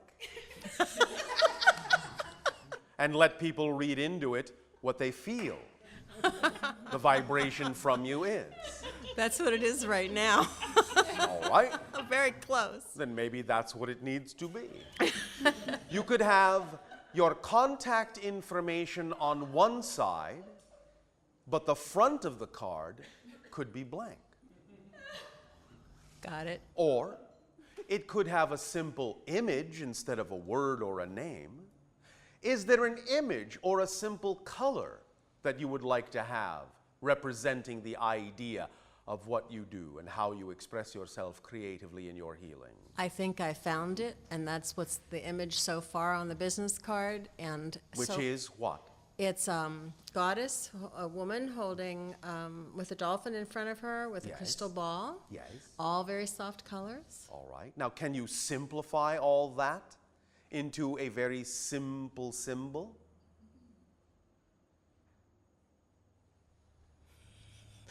My silence. I know, except a symbol that came into my body sometime, Which is? which was a 6-pointed star. All right. Then why not that? Okay. Then somebody's going to ask me what it means, and I would And it like means, your perspective. And it means, what do? It means what?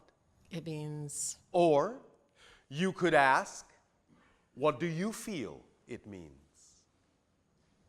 to me, it feels unity. No, no, no. Oh, sorry. When they look at the card and the 6-pointed star and they say, what does that represent? What does that mean? What does it symbolize? You could ask, what do you feel it means? Okay. That sounds good. You follow me? I do. All right. I do. And I do have a word that I do believe came through from, That is a serious symbol, by the way. well, would you like to You understand the talk star about the system, symbol? Sirius? No. The Not star entirely. system, Sirius, is connected to many things, but primarily to higher level 6th density consciousness. And this consciousness level is also what the dolphins are in telepathic communication with.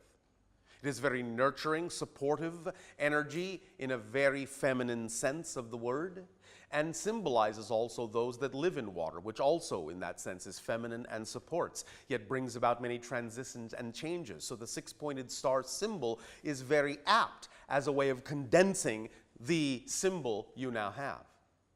Thank you.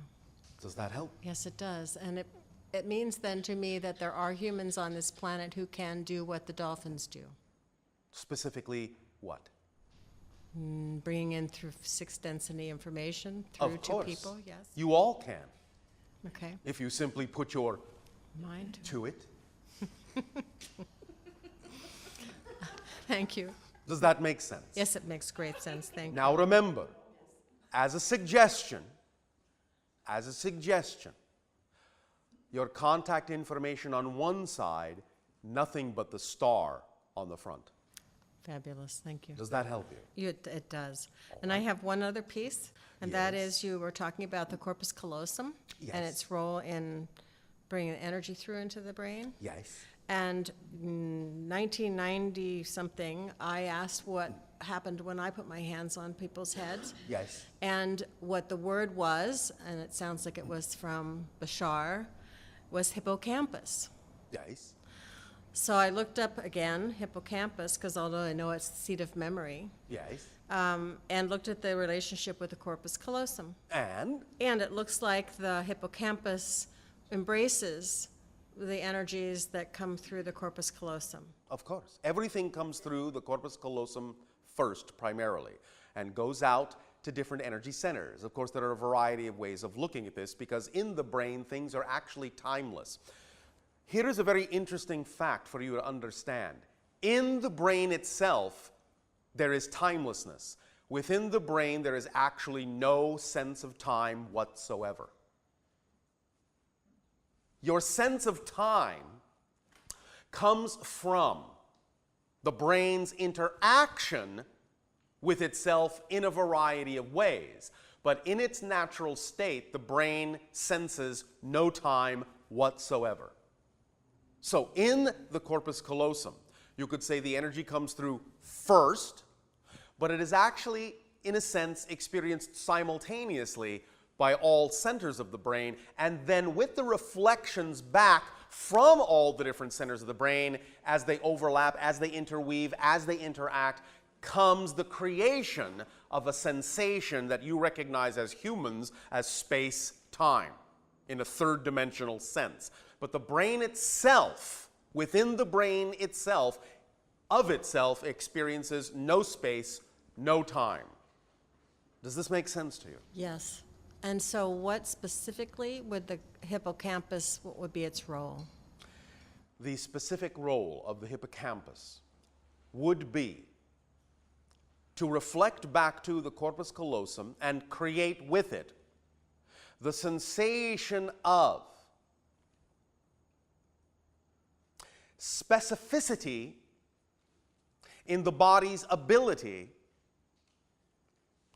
to call upon parts of the holographic matrix that are necessary for expression and then help place them in the space-time framework reference, generating what you call the concept of memory, generating what you call the concept of time release, generating what you call the concept of linearity, and generating what you call the concept of all those things as they relate to the different functions of the different glands and organs in the body in terms of them taking turns in sharing different kinds of chemicals and atomic structures. Is this making sense to you? Yes. And so stem cells. Yes. This work, does it activate stem cells? It isn't that it activates stem cells. It is that it can allow a cell to go back to its neutral matrix and thus then recreate itself or recrystallize its energy pattern in a new way from a 0 point. Does that make sense? Oh, absolutely. Thank you so much. Understand that healers provide something similar to the concept of the bubble reality we envelop our ships in. You provide a neutral space, a vibration of high balance and neutrality. In that state, you can, shall we say, place vibrational suggestions so that the body of the person being healed can take its cue from those vibrations, realign, zero out and realign the cellular structures of the body and recrystallize them according to the new vibrational pattern. And this all happens within that cocoon of vibrational neutrality so that it unlocks them from the world, so to speak, or their concept of it, allows them to realign with their natural state and then reinsert themselves, so to speak, within the outer world as a literally newly constructed or newly crystallized pattern of energy and matter. Does that make sense? Oh, yes. All right. Oh, yes. Does that help you? Oh, my gosh, yes. And this- Your gosh. Oh, my gosh. Oh, my goddess. Oh, all right. Oh, your goddess. Yes.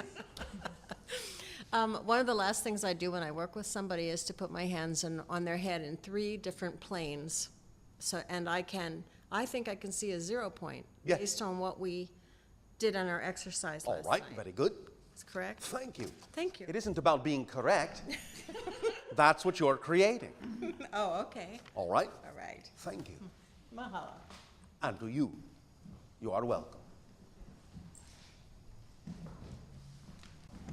Aloha, Bashar. And to you, good day. I'm so honored to be in your presence And we are honored to be in all of yours as well. for so many years, over 20 years. I'm sure I'm 20 orbits. in the math, and I'm just, Not so much time. thanks for playing. We love to play. You've made more difference to me than anybody in my life, and I've never even seen you. Are you so sure? With you, I'm not sure of anything. Thank you. That would probably be wise. Since you brought it up, I will now share a little secret with all of you. We have talked, of course, many times about the fact that most of you, of course, visit us in what you call your dream state. And in that sense, we interact in a dimension that seems very real. And you have seen us in that sense relatively physically in terms of how you perceive us. We've talked about that many times. However, you have actually also seen us physically, but you just don't remember it yet. We have actually interacted with millions of people on your planet already physically. But we have done so in a way so that the moment we are gone, you don't remember it. We have taken a cue from a race known as the Thuk and have learned to utilize their vibrational ability. When we encountered them, we found this most amazing phenomenon was that when you were face to face with a member of the Thuk, it all seemed like a normal conversation. But as soon as you turned away from them, as soon as you were not looking at them any longer, you completely forgot that you were interacting with them at all. That is the nature of their being dimensionally.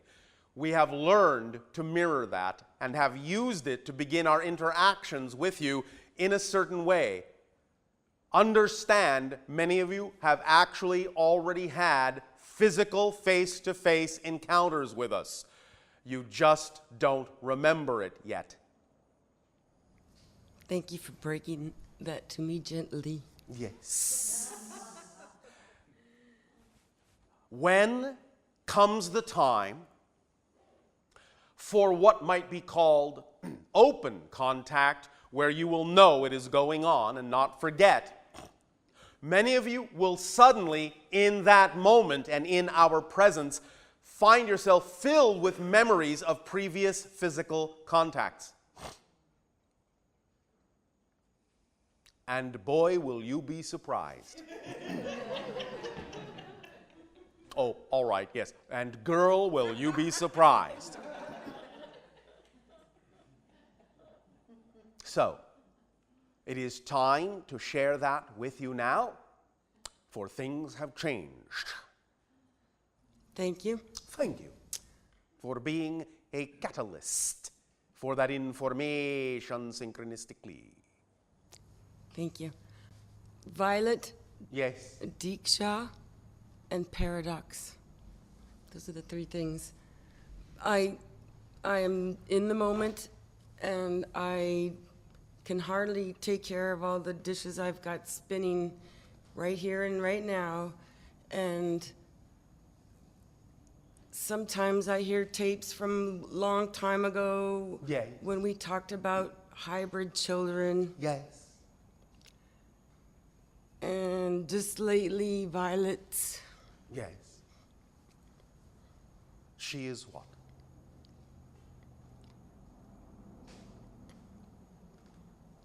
Have you been feeling her strongly? Well, now I feel something strongly, but just the image of the purple, the hibiscus. You said something about hibiscus one time, and I played with that and did a painting of a purple hibiscus. All right. And since But let's go back to Violet. Okay. Have you been feeling her lately at all? Just that the idea of hybrid children has come up again. And that means you have been feeling her, for who else would be delivering that energy to you? Well, I remember there's a few of them, so it could be anybody, but okay. But we're talking Violet. Okay. So what would you like to do with that now? Can you paint a picture of her? Do you think? She will pose in your mind for you, if you wish. I'm open for that. I would love to do that. All right, then by all means do so. And as you do, things will come up, and she will be happy to speak with you about them, as they do. So begin the painting, and at the same time, it will be the beginning of a dialogue between you that will help crystallize your relationship in a more conscious way. All right? Thank you. Thank you. That will do. I love you. Our love to you as well. Aloha. And to you, good day. What is the time frame of your recording device? Yes. All right. Oh, thank you. Been known to do a few synchronous things now and then.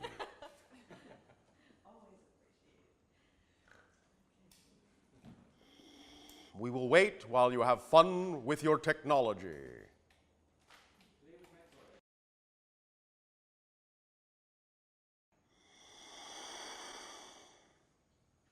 All right. No, the channel does not hear a busy signal when we put him on hold. And so, let us now turn our attention for the moment to the pieces of paper before you with the squared spiral.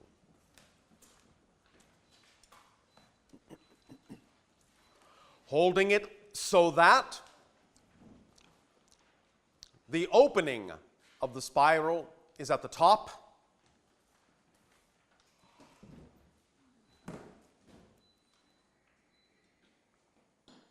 And now, in the recent transmission that we referred to as transforming core belief, this served a particular function of aiding and assisting you in getting in touch with core beliefs that you can then transform.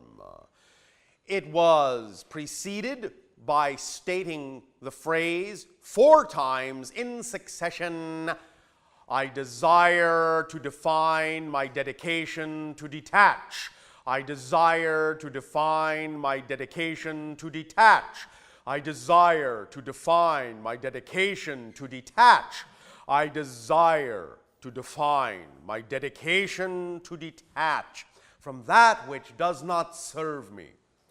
And after saying that phrase 4 times, then taking each of the 4 components and beginning to use this particular diagram, this glyph, in the following way.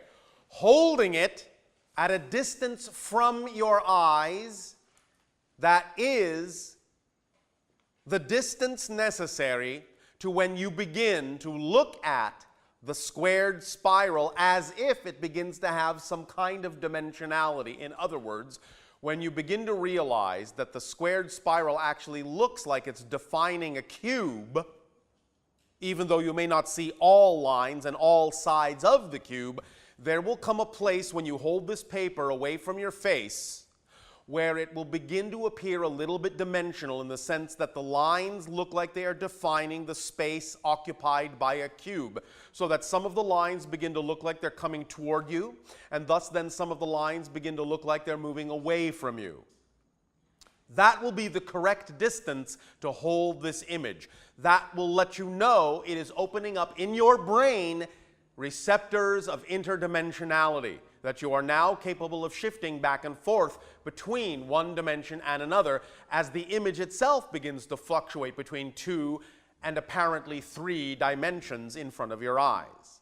When it is then at that appropriate distance from your eyes, you can begin to use the spiral, as we said before, by taking each of the 4 components, desire, definition, dedication, and detachment, and taking a journey down the spiral to the center with each of those intentions in mind.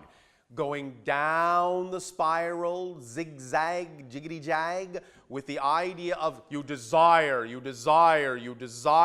open up, to be willing, to want to change, to want to transform, to desire to change. And going down to the center of the spiral at whatever pace is comfortable for you, and then hanging, floating, being at the center long enough to get a response of some kind, be it a symbol, a flicker of a feeling, an image, a color, a sound, it doesn't matter.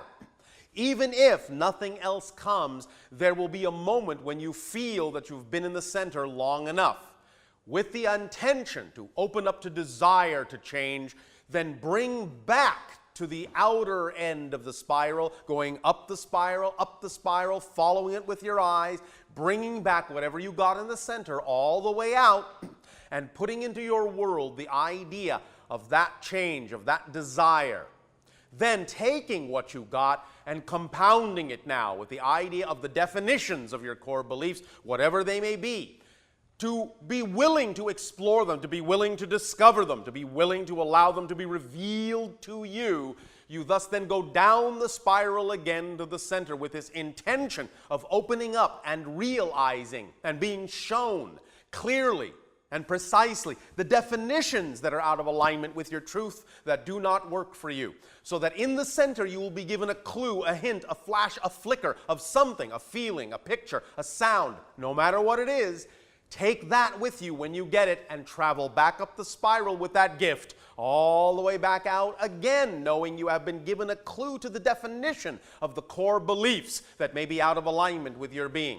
And then once again, the idea is taking all of that and wrapping it in a bubble with you and diving back down the spiral with the intention of dedicating yourself, dedication, of committing yourself to change, of committing yourself and dedicating yourself to being the true you, and going back to the center with that intention. And once again, floating in the center, in your place of perfect peace, with the idea of being willing to open to any information of any kind in any form that is given to you in that space that connects to the idea of helping you to stay in the vibration of your dedication, which is really only another way of saying the freedom to choose to be who you are, and knowing that there is no other choice. And having no other choice, then you are automatically committed and automatically dedicated to being yourself without struggle, without having to maintain the idea of your dedication. There is simply no other choice but to be the you truly are. And when there is no other choice, dedication is automatic. And so you take that gift, however it is given to you, and travel back up the spiral again with your eyes all the way out, and then take all that, wrap it up in a beautiful bow of energy, and then take down with you the intention of detaching from the things that do not serve you, and dive back down again with the freedom to detach from all the vibrations that are not you. Let them go, let them go, let them go. They are not you. Complete the circuit. Lock it in. You feel what you feel because you choose to believe. You feel what you feel because you choose to believe that you must. You feel what you feel because you choose to believe that you need to. You feel what you feel because you choose to believe that this is the true you. Then you can decide in that moment of detachment whether it is a vibration in alignment with you or whether it is a vibration out of alignment with you. And if it is in alignment, you can reinforce it. I choose to believe in this positive vibration, this positive feeling. I feel this because I choose to believe that's who I am, and reinforce it and lock it in. Or if it is out of alignment, and you feel that feeling, then it is I feel this because I choose to believe. I need to feel this because I choose to believe it is the truth about me. And when you recognize that, you have defined it, it becomes transparent, you have identified it. By identifying it, becomes transparent, and by becoming transparent, it loses its power. You have let it go. Replace it with the definition you prefer. As you detach from the old one, then anchor in, synchronize, harmonize, and lock in with the new definition, and bring that gift that you have been given in the center back up the spiral to the outer surface. Do this Do this 4 times the recitation. 4 times the recitation. I desire to define my dedication to detach. 4 times. Then, the way we just described, go up, down, down, and up the spiral 4 times. Do this once a day. Once a day. Not twice. Once a day. Not 3 times. Once a day. And for the rest of the day, then remember, have a piece of paper, have a pad, have a pencil, have a pen. Record throughout the day. Write down throughout the day anything that comes into your imagination or inspiration that would give you any insight into the idea of your desire to define your dedication to detach. So any definition of a core belief that comes up, any desire in that sense, any feeling, allow yourself to write down every single synchronicity that occurs that day. Every single one. Write them down. Every synchronicity. Write them down.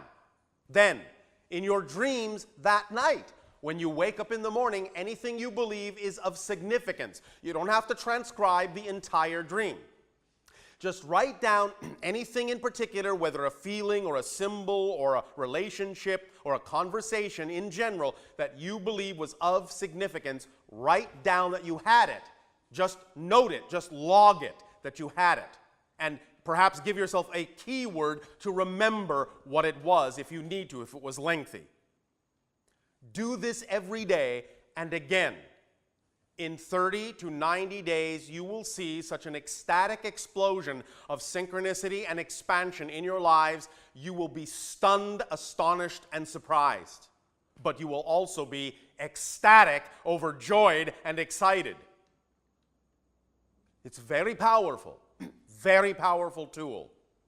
Use it that way, in the way we have just described, and you will see great changes within you and great changes in the reflection around you. But do it without expectation whatsoever. 0 expectation. Just do it because it is helping you choose to be the vibration of who you know you are. That's the only reason to do it. There is no other reason. It's just because it will allow you to feel the vibration of your true being. No expectations about results, no expectations about cause and effect, no expectations about outcome. There are no longer any such things. They don't exist. There is only here, there is only now. It's all about what you are and who you are vibrationally in this moment. And that is what will define the experience of your reality in this moment. There is no future, there is no past, there is only here and now. Use it this way, and I guarantee you, because I can, because the universe guarantees you, because it can, because creation guarantees you, because it can, because it is all that is, that this will increase your sensitivity to the vibration that is in alignment with you, and will increase your sensitivity to the vibrations that are not in alignment with you, and will create your life to be an ecstatic explosion of synchronicity, if you can stand it. So you will move at whatever pace is appropriate to you. And that's up to you, and that is your freedom, and that is your choice. And now, the very same diagram can also be used in the following way. So once again, allow yourselves to place it the distance from your eyes, where again the spiral takes on a little bit of 3-dimensionality, that it really looks like it's starting to define a cube. And when you play with it and get it into that space, and it doesn't have to last, it doesn't have to stay, it doesn't have to linger, just the first moment you notice the 3-dimensionality, keep the paper at that distance, relatively speaking. And again, it doesn't have to be exact, within the millimeter. Just generally, when your brain recognizes the 3-dimensionality coming out of the 2-dimensionality, your brain has been activated. That's all it needs. It just needs to recognize it. That's all that's necessary. These things that we give you are designed to be easy. We don't want you to feel like you have to cage yourself in a box to use them and say, oh, if it's exactly so or not exactly so or just a little bit off or it didn't last more than a second, I must be doing something wrong or it's not going to work for me. No, these are all designed to work for you. That's why we're giving them to you and not another civilization. They're designed for you.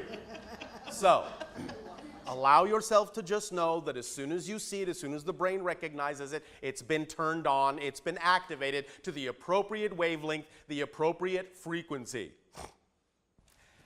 And now, any question you have for us, you can go down with your eyes to the center of the spiral and ask the question. Just listen. You'll get an answer relatively immediately if you just listen without expectation. Just ask the question and then just listen. If you get nothing immediately, that's all right. Assume you were given the information and assume it will unlock in your life at an unexpected moment, exactly when you need it to. When suddenly you just need to know a certain thing and bang, it'll be there. And then you'll realize that was the answer you got in that moment. You can use the diagram literally that way to tap into the vibrational resonance of the strata of our dimensional reality, of our consciousness. You will always, always, always get an answer even if you don't hear it in the way you expect to in your mind. You will always get an answer, I guarantee it. Always. So, if it doesn't appear that you have, assume that you have, know that you have, and just come back out and be on your way and forget about it. Don't ask the question over and over and over and over again. Just ask the question once. Know you got the answer, and then be on your way, living your life, doing something else. When you need to know that information, if you don't know it immediately then, it will come at exactly the perfect moment when it will serve you best. Because otherwise, what would be the point? It's all about timing, not about time. It's all about timing and synchronicity. And that being your space-time expression of the fact that everything exists here and now. Synchronicity is your third-dimensional space-time expression of the fact that everything exists here and now. Synchronicity shows you that everything is connected, that everything is one, but it has to play out in a space-time format. And that's what it does, and that's the experience you call synchronicity. Déjà vu is, in a sense, also synchronicity, but it is of a specific type. You have heard your scientists, perhaps, from time to time, talk about the arrow of time always seeming to move forward, that they cannot see a backwards moving arrow of time. Déjà vu shows you that there is a backwards and forwards arrow of time in the way you create time in your brain. The idea is, think about it, déjà vu is the sensation that you know what's about to come up because it's already happened before. Think about that for a moment and how paradoxical that is. You know what's about to be said because you've heard it said before. You know what's about to be said, forward arrow of time, because you have heard it said before, backwards arrow of time. You're creating a time loop. When you experience déjà vu, you're at the center, at the center, at the center of the forwards and backwards arrow of time. That's what that experience is. In a sense, it's like reverse synchronicity. So, allow yourself more and more synchronicity. So when we talk about the idea of writing down your synchronicities, also write down any déjà vus that you have. They are very important because déjà vu in a sense, is actually an experience, a direct experience of the birthplace of synchronicity, of the crucible of synchronicity itself. Deja vu is when you're actually at the 0 point of timelessness between the arrows of forward and backward time. Very important experience, very important to be in that space and that vibration and note it when you are, for this particular exercise in expanding the synchronicity in your life. So, again, now, using this diagram, we have, even though we have described before the idea of our quote-unquote telephone number, the black triangle against the black background, separated from the black background by a deep blue light behind the black triangle, and that can key you into our frequency domain. We have now, with this diagram and the way we just described you to use it in terms of asking a question and getting an answer, actually handed each and every one of you a telephone. All right? So now you have a direct line of communication into our vibrational consciousness. Use it that way. And don't worry about the long distance charges. It's toll free. Now then, let us resume this idea of sharing and questions and answers for the remainder of this transmission.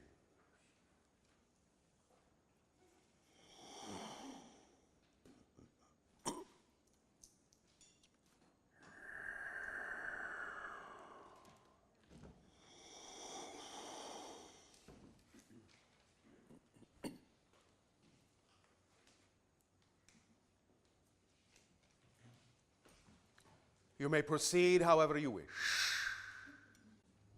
Bashar, John here. All right, John there.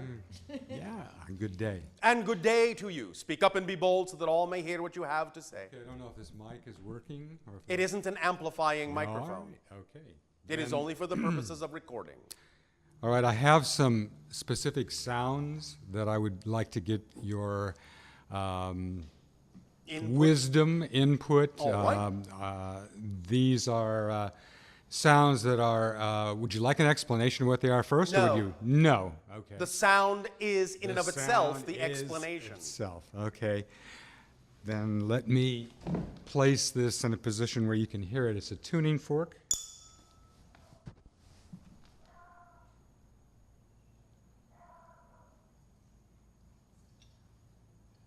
is an octave lower of the same frequency.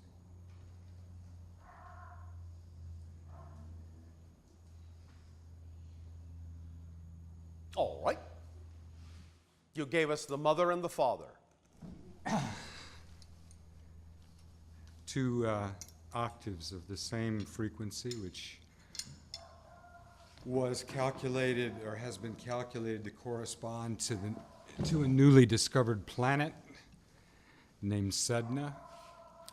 And I was wondering if you could give me some impression of the characteristics of the frequency and how it might be used, the harmonics that might be created, what...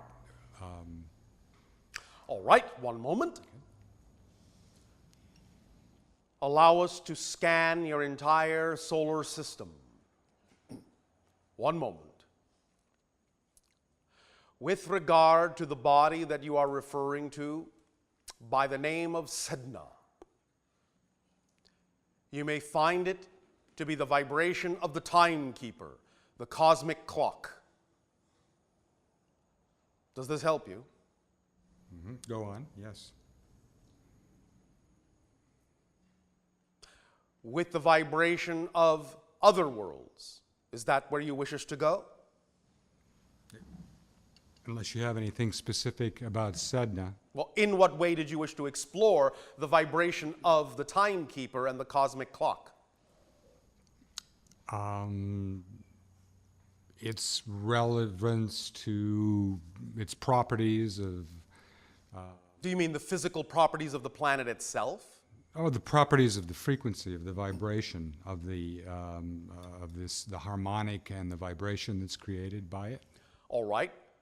Well, perhaps to some degree our explanation was not clear. It is the cosmic clock and the timekeeper, which means it regulates the idea of the pulses throughout your solar system that translate into how the ratio between the various planetary orbits is laid out. Okay.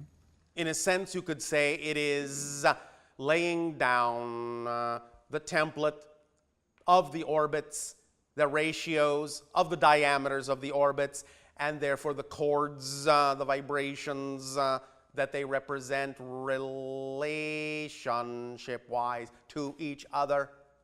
It lays that out for them to follow, so it is inherently connected also to the concept as you experience it of gravity wells, gravity pulses, gravity waves. Does that help clarify anything? It does, and did I hear dreamer in there a bit?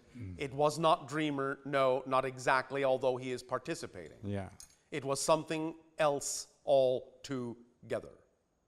thank you. And it connects to the overall regulatory consciousness of your solar system. Thank you. Would you listen to one more frequency? And Yes. This one is...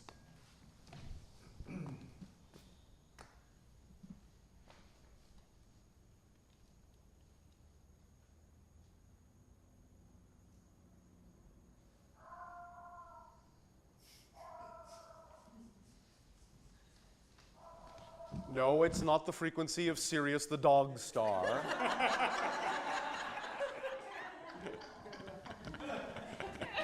No. This was calculated to be a frequency mathematically, since they haven't found the planet yet. And that was another question. You're talking about Nibiru. Yes, Nibiru. I mean, our astronomers, as far as we know, have not... What is interesting about that frequency is it's actually calculated to the concept of the son and daughter. The idea being not so much Nibiru itself, but the offshoots of the Anunnaki. In a sense, it's actually a reference to Earth humans themselves, but through the vibration of Nibiru, through the Anunnaki vibration. The daughter and the son created through the vibration of the Anunnaki and Nibiru. That is actually what its total vibration represents. So thus then what it can do is it can in effect put you actually in touch with the vibration of the Anunnaki ancestors. And the consciousness stream that can perhaps allow a bond to form to understand those aspects of yourself in that way that you still contain genetically. Tapping into them, receiving communications from within yourself, from your father, mother, ancestors. Mm-hmm. So it has a very heavy genetic Yes. effect or component on Yes. our DNA. Yes. I see. It awakens certain things that have been somewhat dormant. And the Anunnaki, are they, this planet, does it continue to exist, or are they It simply... does, but not in the way that it was. It is a remnant of its former self. Can it be found in this dimension still? It can, but not for a while. And not its, the size that they've predicted that it had to be to... Because it is a remnant of its former self. And so the inhabitants, the Anunnaki... No one inhabits it now, not physically. And so they are on... But the vibration of their consciousness is still connected to it, albeit slightly altered because the planet is only a remnant. Mm-hmm. And do they still have physical forms on ships at some point, or...? Very, very few. Most of them have been, in a sense, transformed into other beings, reincarnationally or even genetically. There are Anunnaki DNA in many different kinds of beings. They have, in a sense, become a different race than they originally were. In the same way that the Greys in our time no longer exist. There are only hybrids. Mm-hmm. Do you understand? I do, yeah. So the part of our genetic makeup that came from Anunnaki, that is... There are only a few Very few rare original Anunnaki ancestors left. Most of them now, you will find that genetic pattern existing in a few other races that exist. One of them also being Pleiadian. Thank you. Does that help you? Yes, it does. Thank you. Thank you.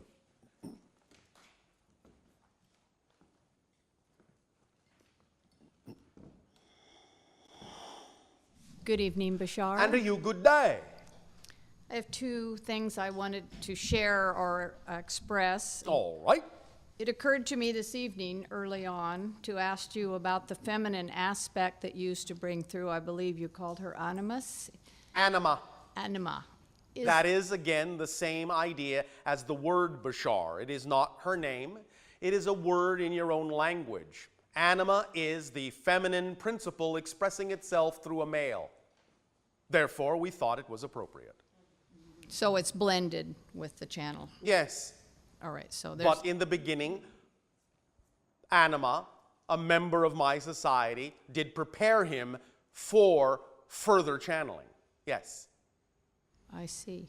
She has that job. She is a sociological engineer, and in many ways prepares channels to receive those whom they will ultimately be channeling, and then moves on to the next, and the next, and the next.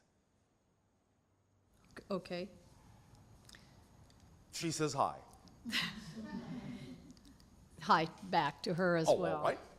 My heart is beating very fast. Oh, all right. And what I want to say is, I want to open my expression with you in a more of an intimate level and be present in the now Go right ahead. rather than leaving. Go right ahead. And to open What is stopping you? nothing. All right. Then why do you need to make the declaration? As if something were. I have been stopping myself, I realized last night, so I wanted to express in present time and not Yes. leaving when Yes. we're discussing, as if I am talking to someone that's not in the space or whatever. All right. Some distance. If you say so. Distance being an illusion. That is true. Thank you. But- after all, you said here and now. That's correct. Here and now, there is no distance. That's correct. So now you've stumped me. Oh, all right. Well, perhaps we will de-stump you and let you continue to grow as the full tree that you are. So you can branch out in all the directions you desire. Well, at the moment, I'm a loss for words, but I thank you for that. The loss of words may be the true indication you are in the now. Correct. Does that help? Absolutely. Our unconditional love to you. You may have any kind of relationship with our vibration that you wish. After all, you are creating your own reality. That is true. Does this help you? Absolutely. Thank you. Thank you.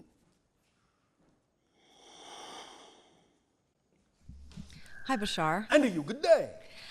Today we were swimming with the dolphins. Yes. And working with your suggestion about the bubbles. Yes. I was watching the patterns that the dolphins were releasing from their blowholes. Yes. And also came to the realization that I couldn't really do more communicating with them that way because since No, I not have- yet. Well, But you may find ways of generating those patterns. Well, yeah, because if you have a snorkel in your mouth, you can't exactly blow bubbles. I didn't say you had to use your snorkel. Right. Simply that you can find a way to generate similar patterns. Right. So then that was what came up was once I had that realization, it was like, well, okay, what are some ways that we can create bubble patterns in the water? Yes. Well, you can invent devices, and devices already exist that you can use to create some of these bubble patterns. Do some research. Okay, that sounds like a great idea. Yes. Thank you. Well, thank you. And also, like sometimes the bubbles are coming up from really deep below, you know, when they're swimming below. And so then, like, I would put my hand out and grab the bubbles. Yes. You know, just seeing what would be possible as far as extracting that information that yes. you're letting us know is there Yes, you did extract information in that way. by touching the bubbles. Yes. Okay. You can extract information by examining them. You can extract information by touching them, yes. Okay. Any other ways you can extract information from them? Well, of course, simply energetically, Swallowing them, huh? not swallowing them. Okay, energetically. Otherwise, you may be throwing some information up into the water later. Yeah.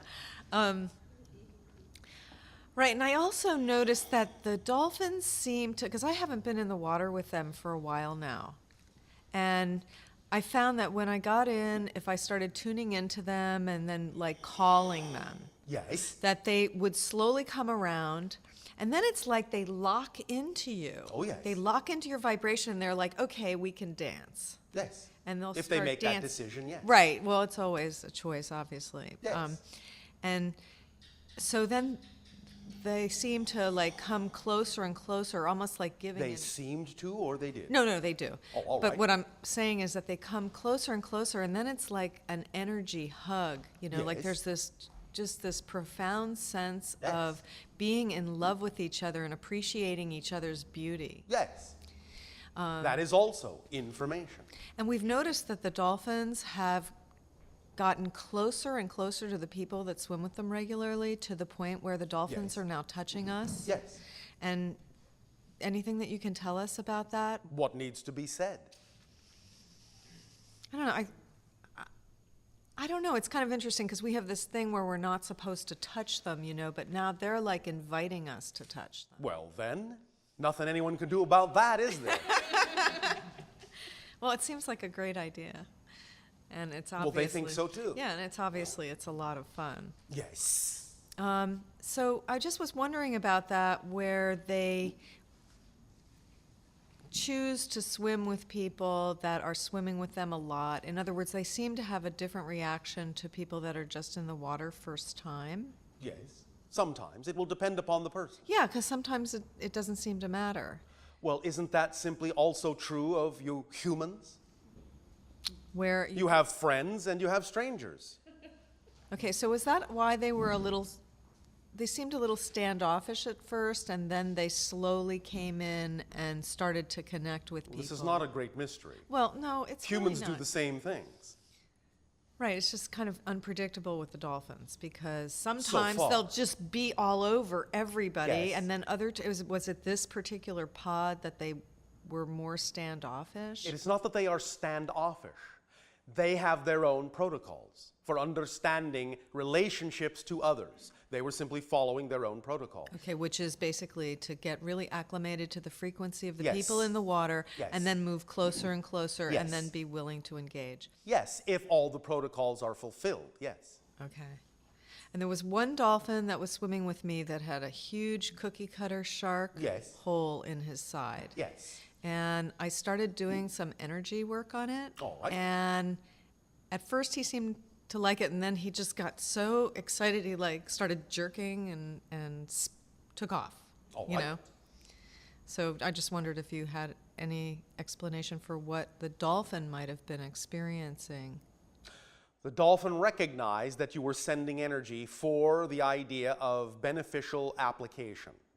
And in that sense, got excited about that because a communication had occurred and went off to tell the other dolphins. She can talk! Is that what it is? That part of what's I am happening? paraphrasing, But and no. I'm being a little playful, but that's the general Okay, gist. because I think that's what I was getting at in this conversation, is that something for me is happening when I'm connecting with them. I see that they're recognizing my frequency. I see that they're feeling more familiar with me. Also, you know, other people that are swimming with them a lot. Yes. And is that part of the recognition they're having, that we can talk? That we're Oh, yes. that we're all now getting more and more attuned to the ability to be able to Yes. talk to each other telepathically. Yes. And they're And now you can also begin to learn their protocols. Is there anything you can say about their protocols, or is it something we need to intuit from them? It is something we will discuss at another time. For now, you can intuit. Okay, that sounds great. All right. Thank you so much. Thank you.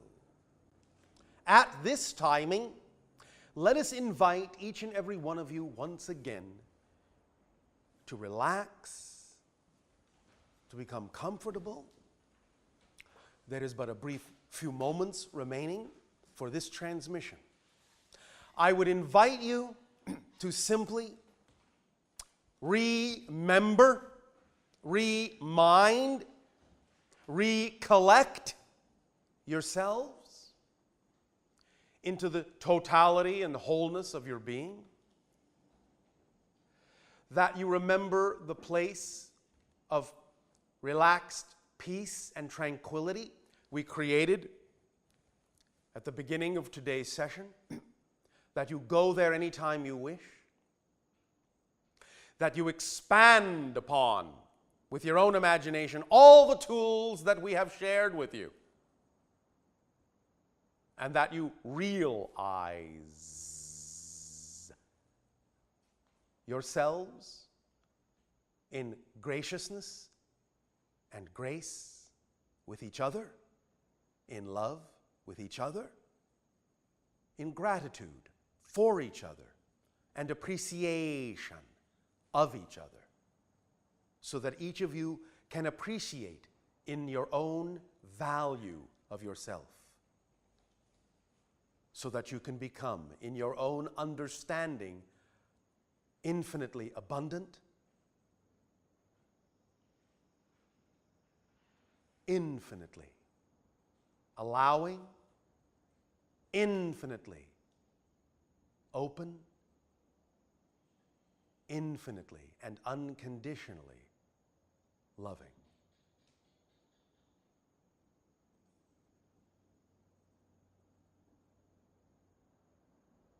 Deep, deep within you. But immediately at the surface is all that you are, with no space in between, except the space you place with your beliefs. Empty yourselves of the space, for true emptiness has no time, no space. It is only here and now, and all are one. Our unconditional love and our deepest heartfelt thanks and appreciation to each and every one of you and all of you together. Good day. You too.